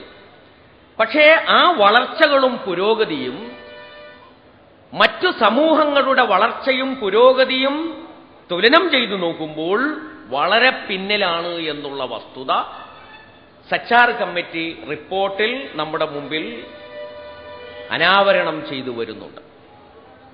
വളരെ കൃത്യമായ സ്വഭാവത്തിൽ അവർക്ക് ലഭ്യമായ വിവരങ്ങൾ ലഭിച്ചുകൊണ്ട് വ്യക്തമായ പാരാമീറ്ററുകൾ ഉപയോഗിച്ചുകൊണ്ട് ഒരു കണ്ണാടി പോലെ മുസ്ലിം സമൂഹത്തിന് നേരെ തുറന്നുവെച്ച ഒരു കണ്ണാടി പോലെ സച്ചാർ കമ്മിറ്റി റിപ്പോർട്ടുണ്ട്. ഭരണഘടനയിൽ ഇത് എഴുതി വച്ചിട്ട് ഇങ്ങനെ എങ്ങനെ സംഭവിച്ചു? ഗവൺമെന്റുകളുടെ നിലപാട് താരതമ്യേന സന്തുലിതമായിട്ടും എങ്ങനെ ഇത് സംഭവിച്ചു എന്നുള്ള ചോദ്യത്തിന് മറുപടി കണ്ടെത്തേണ്ടതുണ്ട്. സച്ചാർ കമ്മിറ്റി തന്നെ ചില മറുപടികൾ കണ്ടെത്തിയിട്ടുമുണ്ട്. അത് വിശദീകരിക്കുക എന്നത് ഇപ്പോൾ എന്റെ ഉദ്ദേശമല്ല. സച്ചാർ സമിതി റിപ്പോർട്ട് വന്നതിന് ശേഷമാണ് കേരളത്തിൽ ഒരു പാലോളി കമ്മിറ്റി എന്ന് പറയുന്ന ഒരു കമ്മിറ്റി നിശ്ചയിക്കപ്പെട്ടിട്ടുള്ളത്. ആ പാലോളി കമ്മിറ്റിയും മുസ്ലിങ്ങളുടെ കേരളത്തിലെ അവസ്ഥ പഠിക്കാൻ ശ്രമിച്ചിട്ടുണ്ട്. പഠിക്കുന്നതിൽ ഒരുപാട് പരിമിതികളുണ്ട്. വിവരങ്ങൾ ലഭ്യമല്ല. ഓഫീസുകളിൽ ലഭ്യമായ വിവരങ്ങൾ തന്നെ ഓഫീസുകളിൽ നിന്ന് കിട്ടിവരാൻ വളരെ പ്രയാസമുണ്ട്. മുസ്ലിം സമുദായത്തിനകത്തു തന്നെ വലിയ പഠനങ്ങൾ ഈ വിഷയത്തിൽ നടന്നിട്ടില്ല, ഗവേഷണങ്ങൾ നടന്നുകൊണ്ടിരിക്കുന്നില്ല. ഇങ്ങനെയുള്ള ഒരു സാഹചര്യത്തിൽ ചില അറിവുകളുടെയും അനുഭവങ്ങളുടെയും വെളിച്ചത്തിൽ മാത്രമേ നമുക്ക് ഒരു റിപ്പോർട്ട് തയ്യാറാക്കിയെടുക്കാൻ പറ്റുമായിരുന്നുള്ളൂ. പാലോളി കമ്മിറ്റിയിലുണ്ടായിരുന്ന പ്രഗത്ഭരായ പണ്ഡിതന്മാരും നിരീക്ഷകന്മാരും ഒട്ടൊക്കെ കാര്യങ്ങളെ വിലയിരുത്തിയതിനു ശേഷം ചില നിർദ്ദേശങ്ങൾ മുന്നിൽ വച്ചു. ആ നിർദ്ദേശങ്ങൾ വിവരങ്ങളെപ്പോലെയായിരുന്നില്ല. ലഭ്യമായ വിവരങ്ങളെ സംബന്ധിച്ച് അപര്യാപ്തമെന്ന് പറയാൻ കഴിയുമെങ്കിലും ആ വിവരങ്ങളുടെ അടിസ്ഥാനത്തിൽ മുന്നോട്ട് വച്ചിട്ടുള്ള നിർദ്ദേശങ്ങൾ പക്വമായിരുന്നുവെന്ന് മാത്രമല്ല, ഏതാണ്ട് സമഗ്ര സ്വഭാവമുള്ളതായിരുന്നു എന്നുകൂടി നാം പറയേണ്ടി വരും. കേരളത്തിലെ മന്ത്രിസഭ വളരെ പെട്ടെന്ന് തന്നെ അത് അംഗീകരിച്ചു. അവർ പറഞ്ഞത് തത്വത്തിൽ ഈ റിപ്പോർട്ട് അംഗീകരിക്കുന്നു, ഈ വിഷയത്തിലുള്ള നടപടികൾ ക്രമപ്രകാരം നടക്കും എന്നുള്ളതായിരുന്നു അവരുടെ വാഗ്ദാനം. പക്ഷെ ഇത്രയും മാസങ്ങൾ പിന്നിട്ടതിന് ശേഷവും വളരെ കുറഞ്ഞ ചില നിർദ്ദേശങ്ങളിലാണ് ഗവൺമെന്റ് സ്പർശിച്ചിട്ടുള്ളത്. ആ നിർദ്ദേശങ്ങൾ തന്നെ ചിലത് അപ്രസക്തവും വേറെ ചിലത് കേന്ദ്രത്തിന്റെ ചില പദ്ധതികളുമായി കൂട്ടിച്ചേർക്കാവുന്നതുമാണ്. എന്നാൽ പ്രസക്തമായ പല നിർദ്ദേശങ്ങളെയും സ്പർശിക്കുവാൻ പാലോളി കമ്മിറ്റിക്ക് ഇതുവരെ കഴിഞ്ഞിട്ടില്ല എന്നുള്ളത്, ഗവൺമെന്റിന് കഴിഞ്ഞിട്ടില്ല എന്നുള്ളത് വളരെ ലളിതമായിട്ടുള്ള ഒരു സത്യമാണ്. ഇപ്പൊ ചില കാര്യങ്ങൾ നമുക്ക് മനസ്സിലാക്കാൻ കഴിയും. പാലോളി കമ്മിറ്റി നിർദ്ദേശത്തിൽപ്പെട്ട ഒരു സംഗതിയാണ് ചമ്രവട്ടം പദ്ധതി എന്ന് പറയുന്നത്. ചമ്രവട്ടം പദ്ധതി എന്നത് കേരളത്തിന്റെ വികസനവുമായി ബന്ധപ്പെട്ട ഏറ്റവും പ്രധാനപ്പെട്ട ഒരു പദ്ധതിയാണ്. പ്രത്യേകിച്ച് തീരദേശ പ്രവർത്തനവുമായി വികസനവുമായിട്ട് അതിന് വലിയ ബന്ധമുണ്ട്. അത് ഇതിലെ നിർദ്ദേശമാണ്, സ്പർശിച്ച ഒരു നിർദ്ദേശം അതാണ്. ഇപ്പോൾ ഗവൺമെന്റുകൾ സ്വീകരിച്ചു വരുന്ന ഒരു രീതിയുണ്ട്, അത് യഥാർത്ഥത്തിൽ ഇടതുപക്ഷ ഗവൺമെന്റും അങ്ങനെ തന്നെയാണ് സ്വീകരിച്ചിട്ടുള്ളത്. ഉദാഹരണമായി പറഞ്ഞാൽ മലബാർ പാക്കേജ് എന്ന് പറഞ്ഞൊരു പാക്കേജ് ഗവൺമെന്റ് സമർപ്പിച്ചിട്ടുണ്ട് ഈ കഴിഞ്ഞ ബജറ്റിൽ. 500 കോടി രൂപയുടെ ഒരു പാക്കേജാണ്. പക്ഷെ ആ പാക്കേജ് വിശദമായി പഠിക്കുന്ന ആളുകൾക്ക് മനസ്സിലാകും, തിരുവിതാംകൂറിലും കൊച്ചിയിലും ഒക്കെയുള്ള പദ്ധതികളെപ്പോലുള്ള പദ്ധതികളാണ് മലബാർ പാക്കേജിലും ഉള്ളത്. മലബാർ ഭാഗത്ത് വരുന്ന അത്തരം പദ്ധതികളെ മുഴുവൻ ഒരുമിച്ച് കൂട്ടി അത് ഒരു ഫോൾഡറാക്കി ഇതിനെ മലബാർ പാക്കേജ് എന്ന് പേരിട്ട് വിളിക്കുകയാണ് ചെയ്തിട്ടുള്ളത് എന്ന് നമുക്ക് മനസ്സിലാക്കാൻ കഴിയും. ചമ്രവട്ടം പദ്ധതി യഥാർത്ഥത്തിൽ തീരദേശ വികസനവുമായി ബന്ധപ്പെട്ട നല്ലൊരു പദ്ധതിയാണ്. ആ വികസനം വരുമ്പോൾ മുസ്ലിം സമുദായത്തിലെ ഏറ്റവും പിന്നാക്കം നിൽക്കുന്ന ജനവിഭാഗങ്ങൾക്ക് അത് ഉപകാരപ്പെടും എന്ന കാര്യത്തിൽ യാതൊരു സംശയവുമില്ല. പക്ഷെ മുസ്ലിം സമുദായത്തിൻ്റേത് മാത്രമായ ഒരു ക്ഷേമ പദ്ധതി എന്നുള്ളതിലേക്ക് അത്തരം പദ്ധതികൾ മുന്നോട്ട് വെക്കുകയും ആ പദ്ധതികളിൽ സംഖ്യ ഉൾപ്പെടുത്തിക്കൊണ്ട് ആ സംഖ്യ കൂടി മുസ്ലിങ്ങൾക്ക് ചെയ്യുന്ന ഔദാര്യം എന്നുള്ള നിലയ്ക്ക് വിലയിരുത്തുകയും ചെയ്യുന്നത് സാമൂഹ്യ ധ്രുവീകരണം ശക്തിപ്പെടുത്തുന്നതിന് കാരണമായി തീരും എന്ന ഒരു അപകടം കൂടി അതിൽ പതിയിരിക്കുന്നുണ്ട് എന്നുള്ള കാര്യം നാം മനസ്സിലാക്കണം. ഈ പാലോളി കമ്മിറ്റി റിപ്പോർട്ട് നടപ്പാക്കുന്നതിൽ ഗവൺമെന്റിന് തടസ്സം സൃഷ്ടിക്കുന്ന പ്രശ്നങ്ങൾ എന്ത് എന്ന് ഗൗരവത്തിൽ ആലോചിക്കുവാൻ ഗവൺമെന്റിന് ഇനിയെങ്കിലും ബാധ്യതയുണ്ട് എന്നാണ് വിനീതമായി ഞാനിവിടെ സൂചിപ്പിക്കുവാൻ ആഗ്രഹിക്കുന്നത്. ഇക്കഴിഞ്ഞ നിയമസഭാ തെരഞ്ഞെടുപ്പിലാണ് ചരിത്രത്തിൽ ഏറ്റവും കൂടുതൽ മുസ്ലിങ്ങളടക്കമുള്ള പിന്നാക്ക ജനവിഭാഗങ്ങളും ന്യൂനപക്ഷങ്ങളും പ്രത്യേകിച്ച് മതവിഭാഗങ്ങൾ ഇടതുപക്ഷ ജനാധിപത്യ മുന്നണിയെ സഹായിച്ചിട്ടുള്ളത്. മുസ്ലിങ്ങളിൽ നല്ലൊരു വിഭാഗം അവരെ അനുകൂലിച്ചു. മാത്രമല്ല, ക്രൈസ്തവ സമൂഹം വളരെ ശക്തമായ രൂപത്തിൽ പലയിടങ്ങളിലും ഇടതുപക്ഷ ജനാധിപത്യ മുന്നണിക്ക് പിന്തുണ നൽകി. അത് ചരിത്രത്തിലെ അപൂർവമായ സംഭവമായിരുന്നു. ഇടതുപക്ഷ നേതാക്കൾ തന്നെ അക്കാര്യം അയവിറക്കും. കമ്മ്യൂണിസ്റ്റ് പ്രസ്ഥാനത്തിന് കടന്നു ചെല്ലാൻ കഴിഞ്ഞിട്ടില്ലാത്ത ഇടവകകളിലും മഹല്ലുകളിലും എങ്ങനെയാണ് അവരുടെ നേതാക്കൾ സ്വീകരിക്കപ്പെട്ടത് എന്ന് അവർ സ്വകാര്യ സംഭാഷണങ്ങളിൽ വെളിപ്പെടുത്താറുണ്ട്. പക്ഷെ ഇത്രയും വലിയ ഒരു പിന്തുണ ന്യൂനപക്ഷ മതവിഭാഗങ്ങളിൽ നിന്ന് ഇടതുപക്ഷ ജനാധിപത്യ മുന്നണിക്ക് ഉണ്ടായിട്ടും ആ പിന്തുണ മുന്നിൽ വെച്ചുകൊണ്ട് ചില നടപടികൾ സ്വീകരിക്കാൻ തീരുമാനിച്ചിട്ടും എന്തുകൊണ്ട് അത് നടപ്പാക്കാൻ കഴിഞ്ഞില്ല എന്നതിനെ സംബന്ധിച്ച ഗൗരവതരത്തിലുള്ള ആലോചന ഗവൺമെന്റ് നടത്തേണ്ടതുണ്ട് എന്നാണ് എനിക്ക് സൂചിപ്പിക്കുവാനുള്ളത്. ഏറ്റവും പ്രധാനമായിട്ടുള്ള പ്രശ്നം നിലവിലുള്ള ഗവൺമെന്റിന്റെ ഒരു കൂട്ടുത്തരവാദിത്വമില്ലായ്മയാണ്. പാലോളി കമ്മിറ്റി റിപ്പോർട്ടിനെ കുറിച്ച് തന്നെ നമുക്ക് പരിശോധിക്കാം. പാലോളി കമ്മിറ്റി റിപ്പോർട്ടിൽ പറയുന്ന പല കാര്യങ്ങളും മറ്റേതെങ്കിലും ഒരു ഡിപ്പാർട്ട്മെന്റുമായി ബന്ധപ്പെടുത്തിയിട്ടുണ്ടോ എന്ന് ചോദിച്ചാൽ അങ്ങനെ ബന്ധപ്പെടുത്തിയതിന് തെളിവുകളില്ല. മലബാറിൽ വിദ്യാഭ്യാസ സ്ഥാപനങ്ങൾ വളരെ കുറവാണ്, തിരുവിതാംകൂറിനെയും കൊച്ചിയെയും അപേക്ഷിച്ച്.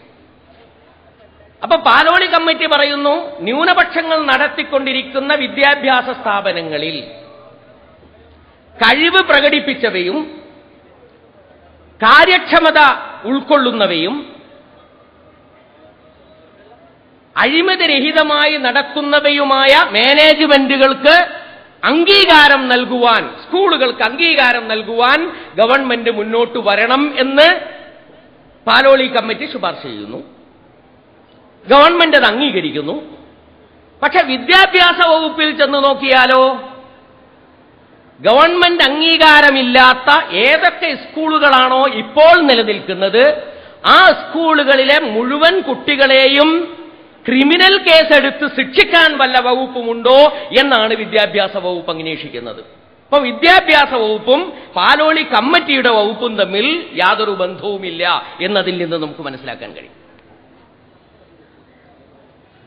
അതുപോലെ തന്നെ പാലോളി കമ്മിറ്റി ശുപാർശയിൽപ്പെടുന്ന ഒരുപാട് കാര്യങ്ങൾ, ഞാനതിന്റെ വിശദാംശങ്ങളിലേക്ക് പോകാൻ ഉദ്ദേശിക്കുന്നില്ല, ഗവൺമെന്റിന്റെ കൂട്ടുത്തരവാദിത്വമില്ലായ്മയിൽ സ്തംഭിച്ചു നിൽക്കുന്നതായിട്ട് നമുക്ക് കാണാൻ കഴിയും. രണ്ടാമത്തെ പ്രശ്നം ഓഫീസുകളിലെ ചടുലതയില്ലായ്മയാണ്. കാര്യങ്ങൾ തള്ളി നീക്കുവാൻ മന്ത്രിമാർക്ക് പോലും കഴിയാത്ത ഒരവസ്ഥ ഏത് ഗവൺമെന്റ് ഓഫീസിൽ ചെന്ന് നോക്കിയാലും ഇന്ന് നിലനിൽക്കുന്നുണ്ട്. കേരളം ഭരിക്കുകയാണോ ഇവരുടെ ജോലി, അതല്ല മറ്റോ എന്തെങ്കിലും ജോലി അവർ ഏറ്റെടുത്തിട്ടുണ്ടോ എന്ന് ചോദിച്ചാൽ മറ്റെന്തോ ജോലിയാണ് അവർ ചെയ്തുകൊണ്ടിരിക്കുന്നത് എന്ന് മനസ്സിലാക്കത്തക്ക വിധത്തിലാണ് ഓഫീസുകൾ പെരുമാറിക്കൊണ്ടിരിക്കുന്നത് എന്ന് നമുക്ക് മനസ്സിലാക്കാൻ കഴിയും. മൂന്നാമതായി, എക്കാലത്തും ന്യൂനപക്ഷങ്ങൾക്കും പിന്നാക്ക ജനവിഭാഗങ്ങൾക്കും അനുകൂലമായിട്ടുള്ള നിലപാടുകൾ സ്വീകരിക്കുമ്പോൾ ആ നിലപാടുകൾക്ക് തുരങ്കം വയ്ക്കുവാനുള്ള ലോബികൾ ഓഫീസുകളിൽ പ്രവർത്തിച്ചുകൊണ്ടിരിക്കുന്നുണ്ട്. ആ ലോബികളുടെ പ്രവർത്തനം മറ്റേതു ഭരണകൂടത്തെയും പ്രതികൂലമായി ബാധിക്കുന്നതുപോലെ ഈ ഭരണകൂടത്തെയും പ്രതികൂലമായി ബാധിച്ചുകൊണ്ടിരിക്കുന്നുണ്ട് എന്ന കഥയും സൂക്ഷ്മമായി അന്വേഷണം നടത്തുന്ന ആർക്കും മനസ്സിലാക്കാൻ കഴിയുന്നതാണ്. ഇനിയും കാരണങ്ങളുണ്ട്, അതിന്റെ വിശദാംശങ്ങളിലേക്ക് പോകുവാൻ ഞാൻ ഉദ്ദേശിക്കുന്നില്ല. ഇപ്പോൾ നമ്മുടെ മുമ്പാകെയുള്ള പ്രശ്നം സച്ചാർ സമിതി റിപ്പോർട്ട് അനുസരിച്ചും പാലോളി കമ്മിറ്റി റിപ്പോർട്ട് അനുസരിച്ചും മുസ്ലിം സമൂഹത്തിന്റെ അവസ്ഥകൾ എന്താണ് എന്നുള്ള കാര്യം ജനങ്ങളുടെ മുമ്പാകെ വന്നു കഴിഞ്ഞിരിക്കുന്നു. മാത്രമല്ല, അവരെ ഉയർത്തിക്കൊണ്ടുവരുന്നതിനുള്ള ഫലപ്രദമായിട്ടുള്ള നിർദ്ദേശങ്ങൾ മേശപ്പുറത്ത് എത്തിക്കഴിഞ്ഞിരിക്കുന്നു. വരാനിരിക്കുന്ന 2 വർഷം ഈ പ്രശ്നത്തിൽ ഗവൺമെന്റ് എങ്ങനെ പെരുമാറുന്നു എന്നുള്ളത് ന്യൂനപക്ഷ വിഭാഗങ്ങളെ സംബന്ധിച്ചിടത്തോളം അവർക്ക് തീരുമാനങ്ങൾ എടുക്കുവാനുള്ള മർമ്മപ്രധാനമായിട്ടുള്ള ഒരു വിഷയമാണ്.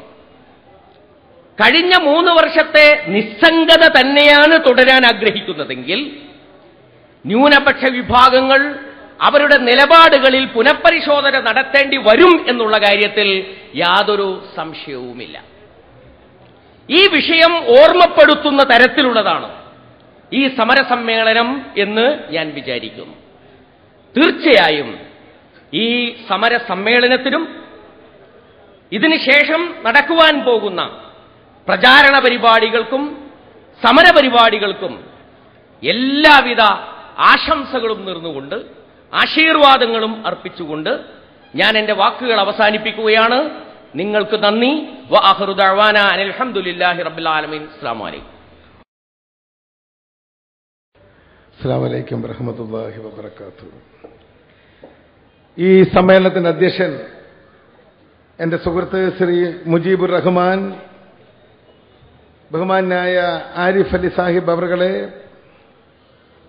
എന്റെ പ്രിയങ്കരനായ സുഹൃത്ത് അബ്ദുറഹ്മാൻ രണ്ടത്താണി സാഹിബ് അവറുകളെ, PTA റഹീം സാഹിബ്, ബഹുമാനായ ഒ അബ്ദുറഹ്മാൻ സാഹിബ്, പ്രിയപ്പെട്ട professor AP Abdul Wahab Sahib, M Sajid, KT Hussain, മറ്റ് ജമാഅത്തെ ഇസ്ലാമിയുടെ പൊളിറ്റിക്കൽ സെക്രട്ടറി എന്റെ സുഹൃത്ത് ഹമീദ് വാണിമേൽ സാഹിബ്, മറ്റ് സുഹൃത്തുക്കളെ, പ്രിയപ്പെട്ട സഹോദരങ്ങളെ, സോളിഡാരിറ്റിയുടെ ആഭിമുഖ്യത്തിൽ വളരെ ശ്രദ്ധേയമായ ഒരു വിഷയമാണ് നിങ്ങൾ തെരഞ്ഞെടുത്ത് ജനങ്ങളുടെ മുമ്പിൽ ഇന്ന് അവതരിപ്പിച്ചിരിക്കുന്നത്. പാലൊളി കമ്മിറ്റി റിപ്പോർട്ട് നടപ്പാക്കുക എന്ന സമര സമ്മേളനം നടപ്പാക്കാതിരിക്കാൻ വേണ്ടി മാത്രമുണ്ടാക്കിയ ഒരു റിപ്പോർട്ട് ഒരു കാരണവശാലും നടപ്പിലാക്കില്ല എന്ന് എല്ലാവർക്കും അറിയാം. തുടങ്ങുമ്പോൾ തന്നെ ഞങ്ങൾക്കെല്ലാവർക്കും അറിയാം. നടപ്പാക്കണമായിരുന്നുവെങ്കിൽ, മുസ്ലിം ന്യൂനപക്ഷങ്ങളോടുള്ള സ്നേഹമായിരുന്നുവെങ്കിൽ, കേരളത്തിലെ മുസ്ലിം സമുദായത്തിൽ ഗണ്യമായ സ്വാധീനമുള്ള മുസ്ലിം ലീഗും ഇന്ത്യൻ നാഷണൽ കോൺഗ്രസും അടക്കമുള്ള ഒട്ടനവധി മറ്റ് സമുദായ സംഘടനകളെയും കൂടെ ഉൾക്കൊള്ളിച്ചുകൊണ്ട് ഒരു ചർച്ചയിലൂടെ ആയിരുന്നുവെങ്കിൽ പാലൊളി കമ്മിറ്റിക്ക് അർത്ഥമുണ്ടായിരുന്നു. പക്ഷെ ഞങ്ങളൊക്കെ ബഹുമാനിക്കുന്ന, ഞങ്ങളൊക്കെ സ്നേഹിക്കുന്ന ധാരാളം പ്രതിഭാധനന്മാരായിട്ടുള്ള നിസ്വാർത്ഥമായ അഭിപ്രായങ്ങളുള്ള ആളുകൾ ഈ കമ്മിറ്റിയിൽ ഉണ്ടായിരുന്നത് കൊണ്ട് ഈ കമ്മിറ്റിയെ ഞങ്ങൾ സകൗതുകം വീക്ഷിക്കുകയായിരുന്നു. ഇവിടെ ജമാഅത്തെ ഇസ്ലാമിയുടെ അമീറിന്റെ പ്രസംഗം വളരെ ശ്രദ്ധയോടുകൂടി ഞാൻ വീക്ഷിക്കുകയായിരുന്നു. 3.5 വർഷത്തെ കാത്തിരിപ്പിന് ശേഷമുണ്ടായ നിരാശയുടെ പ്രതിഫലനമായിരുന്നു അമീറിന്റെ ഓരോ വാചകത്തിലും എനിക്ക് കാണുവാൻ സാധിച്ചത്. അതാണ് നിഷ്പക്ഷതയിലൂടെ നിൽക്കുന്ന ഒരു കാലഘട്ടത്തിൽ ഏതായാലും ഇങ്ങനെ ഒരു തുറന്ന ചർച്ച വളരെ നന്നായി എന്ന് ഞാൻ അഭിപ്രായപ്പെടുകയാണ്. 20 മിനിറ്റാണ് സമയം. ധാരാളം പ്രഗത്ഭരായ എന്റെ സുഹൃത്തുക്കൾ ഇവിടെ പ്രസംഗിക്കുവാനിരിക്കുന്നു. ആദ്യം ഞാൻ പറയട്ടെ, സച്ചാർ കമ്മിറ്റി റിപ്പോർട്ട് അതിന്റെ വിവിധ വശങ്ങളല്ല ഇതിന്റെ വിഷയം. ഞാൻ വേറെ ബഹുമാനിക്കുന്ന അബ്ദുറഹ്മാൻ സാഹിബും ഞങ്ങളെല്ലാം കൂടെ നിരവധി സ്റ്റേജുകളിൽ ഇതിനെക്കുറിച്ച് സംസാരിച്ചിട്ടുണ്ട്. സച്ചാർ കമ്മിറ്റി റിപ്പോർട്ട് സത്യം പറഞ്ഞാൽ പ്രധാനമന്ത്രി ഡോക്ടർ മൻമോഹൻ സിംഗും ഇന്ത്യക്ക് പൊളിറ്റിക്കൽ ലീഡർഷിപ്പ് നൽകുന്ന ശ്രീമതി സോണിയാഗാന്ധിയും ഈ ഒരു വലിയ ഒരു വിഷനോടുകൂടി ഒരു കമ്മിറ്റി രൂപീകരിക്കുമ്പോൾ തന്നെ ആ കമ്മിറ്റി പക്ഷപാതം കാണിക്കാതെ സത്യസന്ധമായി ഗവൺമെന്റ് ഉദ്ദേശിച്ച റിപ്പോർട്ടുകൾ, ഗവൺമെന്റ് ഉദ്ദേശിച്ച സത്യത്തിന്റെ അംശങ്ങൾ വരണമെന്ന് ആഗ്രഹിച്ചുകൊണ്ട് വന്ന റിപ്പോർട്ട്, ആ റിപ്പോർട്ട് കയ്യിൽ കിട്ടുകയും അത് നടപ്പിലാക്കുകയും അതിന്റെ വിവിധ വശങ്ങളിലൂടെ ഞാൻ നിങ്ങളോട് പറയുന്നു 10,000 കോടി രൂപയുടെ പദ്ധതികൾ ഇന്ത്യയിലെ ന്യൂനപക്ഷങ്ങൾക്ക് വേണ്ടി നടപ്പിലാക്കിക്കൊണ്ടിരിക്കുകയാണ്. സോളിഡാരിറ്റിയെ ഇനി അതിനെക്കുറിച്ചുള്ള ഒരു ചർച്ചയ്ക്ക് വേണ്ടി മാത്രം ഒരു സമ്മേളനം വിളിച്ചാൽ അതിന്റെ കണക്കുകൾ മുഴുവൻ ഞാൻ ഇവിടെ ഹാജരാക്കാം. എങ്കിലും 1-2 കാര്യങ്ങൾ ഇവിടെ ബഹുമാന്യനായ അമീർ ആരിഫ് അലി സാഹിബ് ഇവിടെ പറയുകയുണ്ടായി. കഴിഞ്ഞ 60 വർഷത്തിനിടയിൽ സ്വാതന്ത്ര്യത്തിന് മുമ്പുള്ള കാലഘട്ടത്തിൽ നിന്നും മുസ്ലിം സമുദായം ന്യൂനപക്ഷം പിന്നോട്ട് പോയി എന്ന്. അതല്ല കണക്ക്.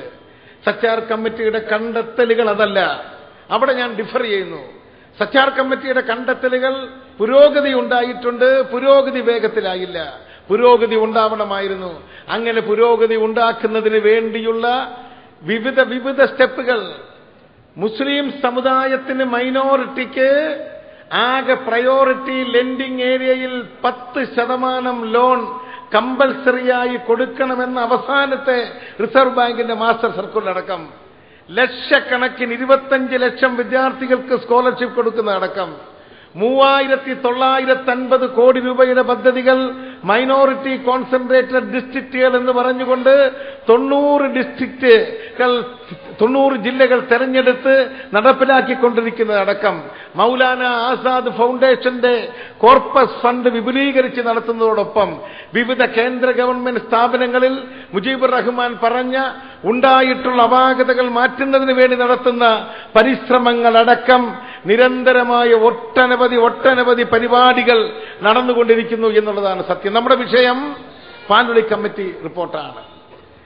അതിന്റെ ഇടയിൽ എനിക്ക് ഇവിടെ സോളിഡാരിറ്റിയുടെ പ്രസിഡന്റ് എന്റെ സുഹൃത്ത് മുജീബുർ റഹ്മാൻ ഇവിടെ പരാമർശിച്ച, ആരിഫ് അലി സാഹിബ് സൂചിപ്പിച്ച ഒരു വിഷയം നരേന്ദ്രൻ കമ്മീഷൻ റിപ്പോർട്ടിനെ കുറിച്ച്. നരേന്ദ്രൻ കമ്മീഷൻ ഇവിടെ പാനുളി കമ്മിറ്റിയെക്കുറിച്ച് സോളിഡാരിറ്റി ഇറക്കിയ ഒരു പാംഫ്ലെറ്റിന്റെ 5ാമത്തെ പേജിൽ നരേന്ദ്രൻ കമ്മീഷൻ റിപ്പോർട്ടിനെ കുറിച്ചാണ് പറഞ്ഞത്.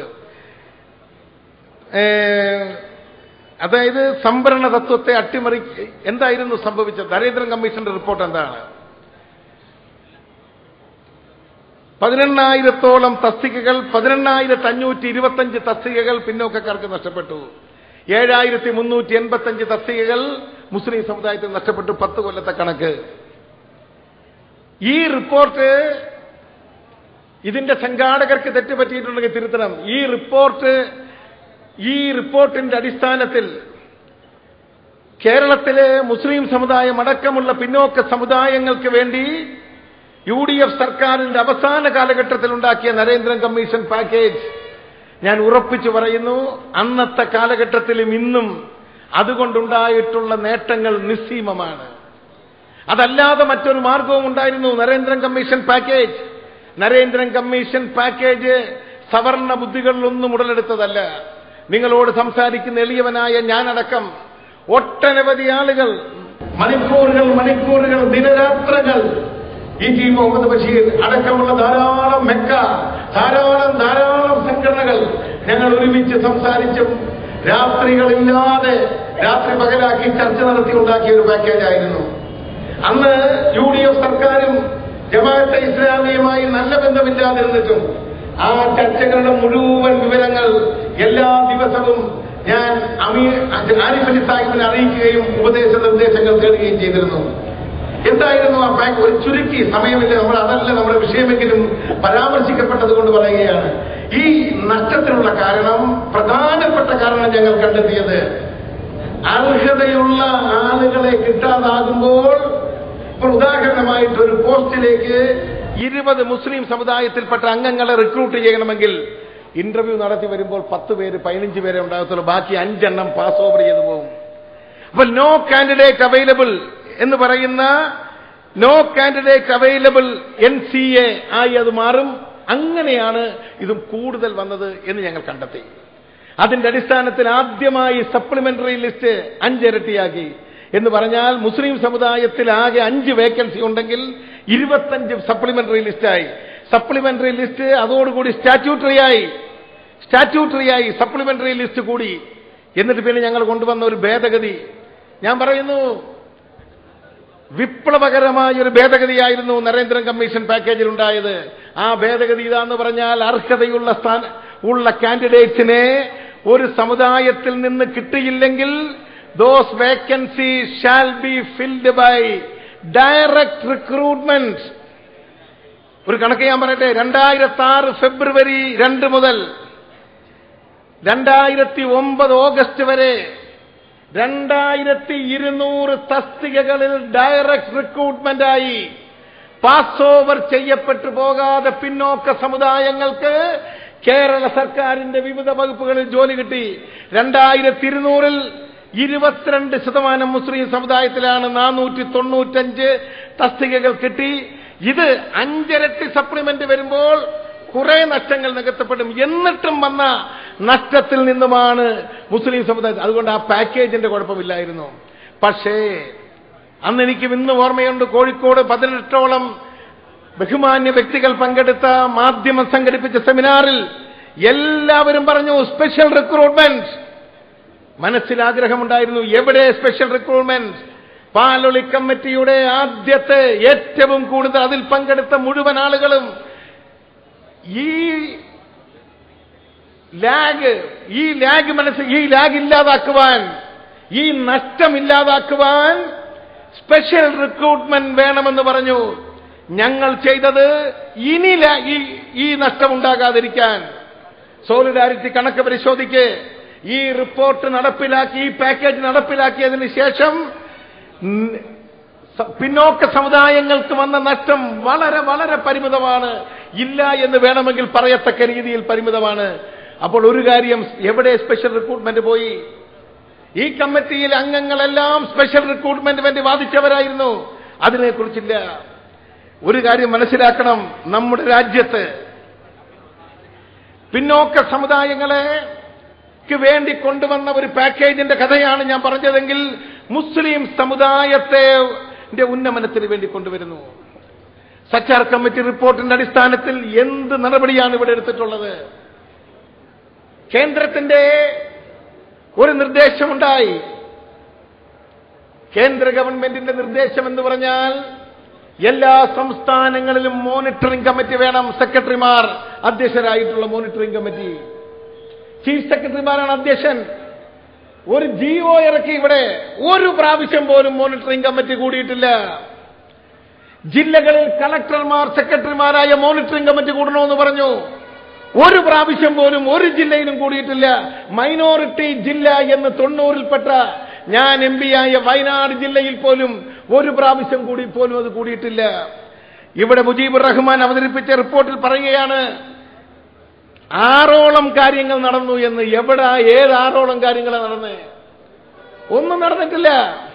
6ഓളം കാര്യങ്ങൾ. ഒരു കാര്യം, അലിഗർ ക്യാമ്പസ് സ്ഥലമെടുത്ത് കൊടുക്കാൻ സാധിച്ചിട്ടില്ല. വെറുതെ കിടക്കുന്ന 100 കണക്കിന് ഏക്കറുണ്ട്. ആ സ്ഥലത്തിന്റെ പേര് പ്രത്യേക ഒരു പേരായി പോയതുകൊണ്ട് ആ സ്ഥലം പോരാ, പിന്നെ കിട്ടാത്ത സ്ഥലം നോക്കി നടപ്പാണ്. അതിന്റെ അകത്ത് കേസും പണ്ടാരവുമായി ആളുകൾ കാത്തുകിടക്കാൻ അതിന്റെ നടുക്ക് കിടപ്പുണ്ട്. അപ്പോൾ സ്ഥലമല്ല പ്രശ്നം, അലിഗർ യൂണിവേഴ്സിറ്റിയുടെ ഓഫ് ക്യാമ്പസ് വരികയല്ല പ്രശ്നം.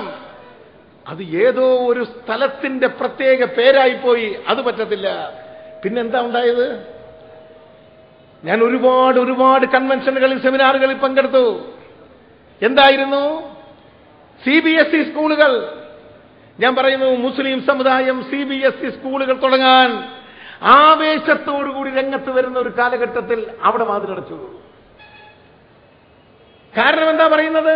CBSE സ്കൂളുകൾ വന്നാൽ സർക്കാർ സ്കൂളിൽ പഠിക്കാൻ കുട്ടികളെ കിട്ടത്തില്ലെന്ന്. അതാണോ ഒരു ഗവൺമെന്റ്? കാല് മുറിച്ചു കളയണോ? തല വന്നാൽ തല മുറിച്ചു കളയണമോ? ഗവൺമെന്റ് ചെയ്യേണ്ടിയിരുന്നത് അതിനനുസരിച്ച് സർക്കാർ സ്കൂളുകളുടെ നിലവാരം ഉയർത്താൻ സാധിക്കണമായിരുന്നു. അതിനു പകരം CBSE സ്കൂളുകളൊന്നും വേണ്ടാന്ന് തീരുമാനിച്ചു. എനിക്കറിയാം, ഞാൻ MP എന്ന രീതിയിൽ ഇങ്ങനെ നിൽക്കുമ്പോൾ എത്ര പെറ്റീഷനാ കിട്ടുന്നത്. ഇത്തവണ പോകുമ്പോഴുണ്ട് 10-15 എണ്ണം. CBSE സ്കൂളുകൾക്ക് അഫിലിയേഷൻ കിട്ടുന്നതിന് മൈനോറിറ്റിയുടെ ഒരുപാട് ആദ്യമായി അവർ രംഗത്തേക്ക് വന്ന് CBSE സ്കൂളുകൾ നമ്മൾ നടത്താം എന്ന് പറഞ്ഞുകൊണ്ട് വിചാരിച്ചു വന്നിട്ട് ഒന്നും ചെയ്യുവാൻ ഇവർക്ക് സാധിച്ചിട്ടില്ല. പിന്നെ ഏറ്റവും ഗുരുതരമായ മറ്റൊരു പ്രശ്നം, കേന്ദ്ര ഗവൺമെന്റ് ഒരു national minority development and finance corporation എന്ന് പറഞ്ഞ NMDFC, national minority development and finance corporation, ന്യൂനപക്ഷങ്ങളെ സഹായിക്കാൻ വേണ്ടിയാണ്. അതിന്റെ അകത്ത് പറയുന്നത് എന്താണെന്നറിയാമോ? എല്ലാ സ്റ്റേറ്റിലും നാഷണൽ മൈനോറിറ്റി ഡെവലപ്മെന്റ് കോർപ്പറേഷന്റെ സ്റ്റേറ്റ് കോർപ്പറേഷൻ രൂപീകരിക്കണം. ആ സ്റ്റേറ്റ് കോർപ്പറേഷനും നാഷണൽ കോർപ്പറേഷനുമായിട്ട് ബന്ധപ്പെട്ടുകൊണ്ട് പ്രോജക്റ്റുകൾ തുടങ്ങുന്നതിന് വേണ്ടി മൈനോറിറ്റിക്ക് സഹായം കൊടുക്കും. 60% ബാങ്കുകൾ കൊടുത്തിരിക്കണം. 25% കേന്ദ്ര ഗവൺമെന്റ് കൊടുക്കും, 10% സംസ്ഥാന കോർപ്പറേഷൻ കൊടുക്കണം, 5% മാത്രം ഇവർ കൊടുത്താൽ മതി. ഇതിന്റെ ബെനിഫിഷ്യറി ഗുണഭോക്താവ് കൊടുത്താൽ മതി. അത് കേരളത്തിൽ രൂപീകരിച്ചിട്ടില്ല. NMDFC ഇവിടെ രൂപീകരിച്ചിട്ടില്ല. പിന്നെന്താ പറഞ്ഞത്? ഞങ്ങളിപ്പോ മൈനോറിറ്റി ഡിപ്പാർട്ട്മെന്റ് രൂപീകരിക്കുമെന്ന്. അത്ഭുതപ്പെട്ട് ഭയങ്കര ഒരു പ്രഖ്യാപനമായിരുന്നു. 1 അല്ല 2 മൈനോറിറ്റി ഡിപ്പാർട്ട്മെന്റുകൾ രൂപീകരിച്ചാലും ഇച്ഛാശക്തിയില്ലെങ്കിൽ ഒന്നും ചെയ്യുവാൻ സാധിക്കില്ല. മൈനോറിറ്റി ഡിപ്പാർട്ട്മെന്റ് രൂപീകരിച്ചിട്ടില്ലെന്ന് മാത്രമല്ല, അവിടെ ഒരു മേശയും കസേരയും കൊണ്ട് ഒരാളെ ഇരുത്തി ഒരു സെല്ലുണ്ടാക്കിയിരിക്കുന്നു. എത്ര സ്കോളർഷിപ്പാണ് തള്ളിപ്പോയത്? നിങ്ങൾ എന്തിനാണ് 4350 രൂപ ഒരു വിദ്യാർത്ഥിക്ക് കൊടുക്കാനുള്ള സ്കോളർഷിപ്പ് 1000 ആക്കി മാറ്റിയത്? ഭയങ്കര ബുദ്ധിയാണ്, അപാരമായ ബുദ്ധിയാണ്. കേന്ദ്ര ഗവൺമെന്റ് കൊടുക്കുന്നതാണ് 4350 രൂപ ഒരു കുട്ടിക്ക്, ഒരു വിദ്യാർത്ഥിക്ക്. അത് 1000 ആക്കിയപ്പോൾ ഒരുപാട് 10,000-കണക്കിന് ആളുകൾക്ക് കിട്ടി. ഭയങ്കര ആവേശം. എന്നാൽ 10 രൂപ ആക്കിയിരുന്നെങ്കിൽ കേരളത്തിലെ മുഴുവൻ കുട്ടികൾക്കും കിട്ടിയേനല്ലോ. 1 രൂപ ആക്കാൻ ചിന്തിക്കാഞ്ഞത് നിങ്ങളുടെയൊക്കെ ഭാഗ്യം. ഒന്ന് ആലോചിച്ച്, എന്തിനാണ് 4350 രൂപ ഒരു വിദ്യാർത്ഥിക്ക് സ്കോളർഷിപ്പായിട്ട് കിട്ടിയാൽ അവനെ വളർത്താൻ കാരണം എന്താണ്? വർഷങ്ങളായിട്ട് ഈ സമുദായത്തിന് ആരുമില്ലായിരുന്നു. ഇപ്രാവശ്യത്തെ എൻട്രൻസിൽ മുസ്ലിം സമുദായത്തിന് 26%, കേരളത്തിൽ പഠിച്ച് മിടുക്കരായ 26% മുസ്ലിം സമുദായത്തിന് കിട്ടി.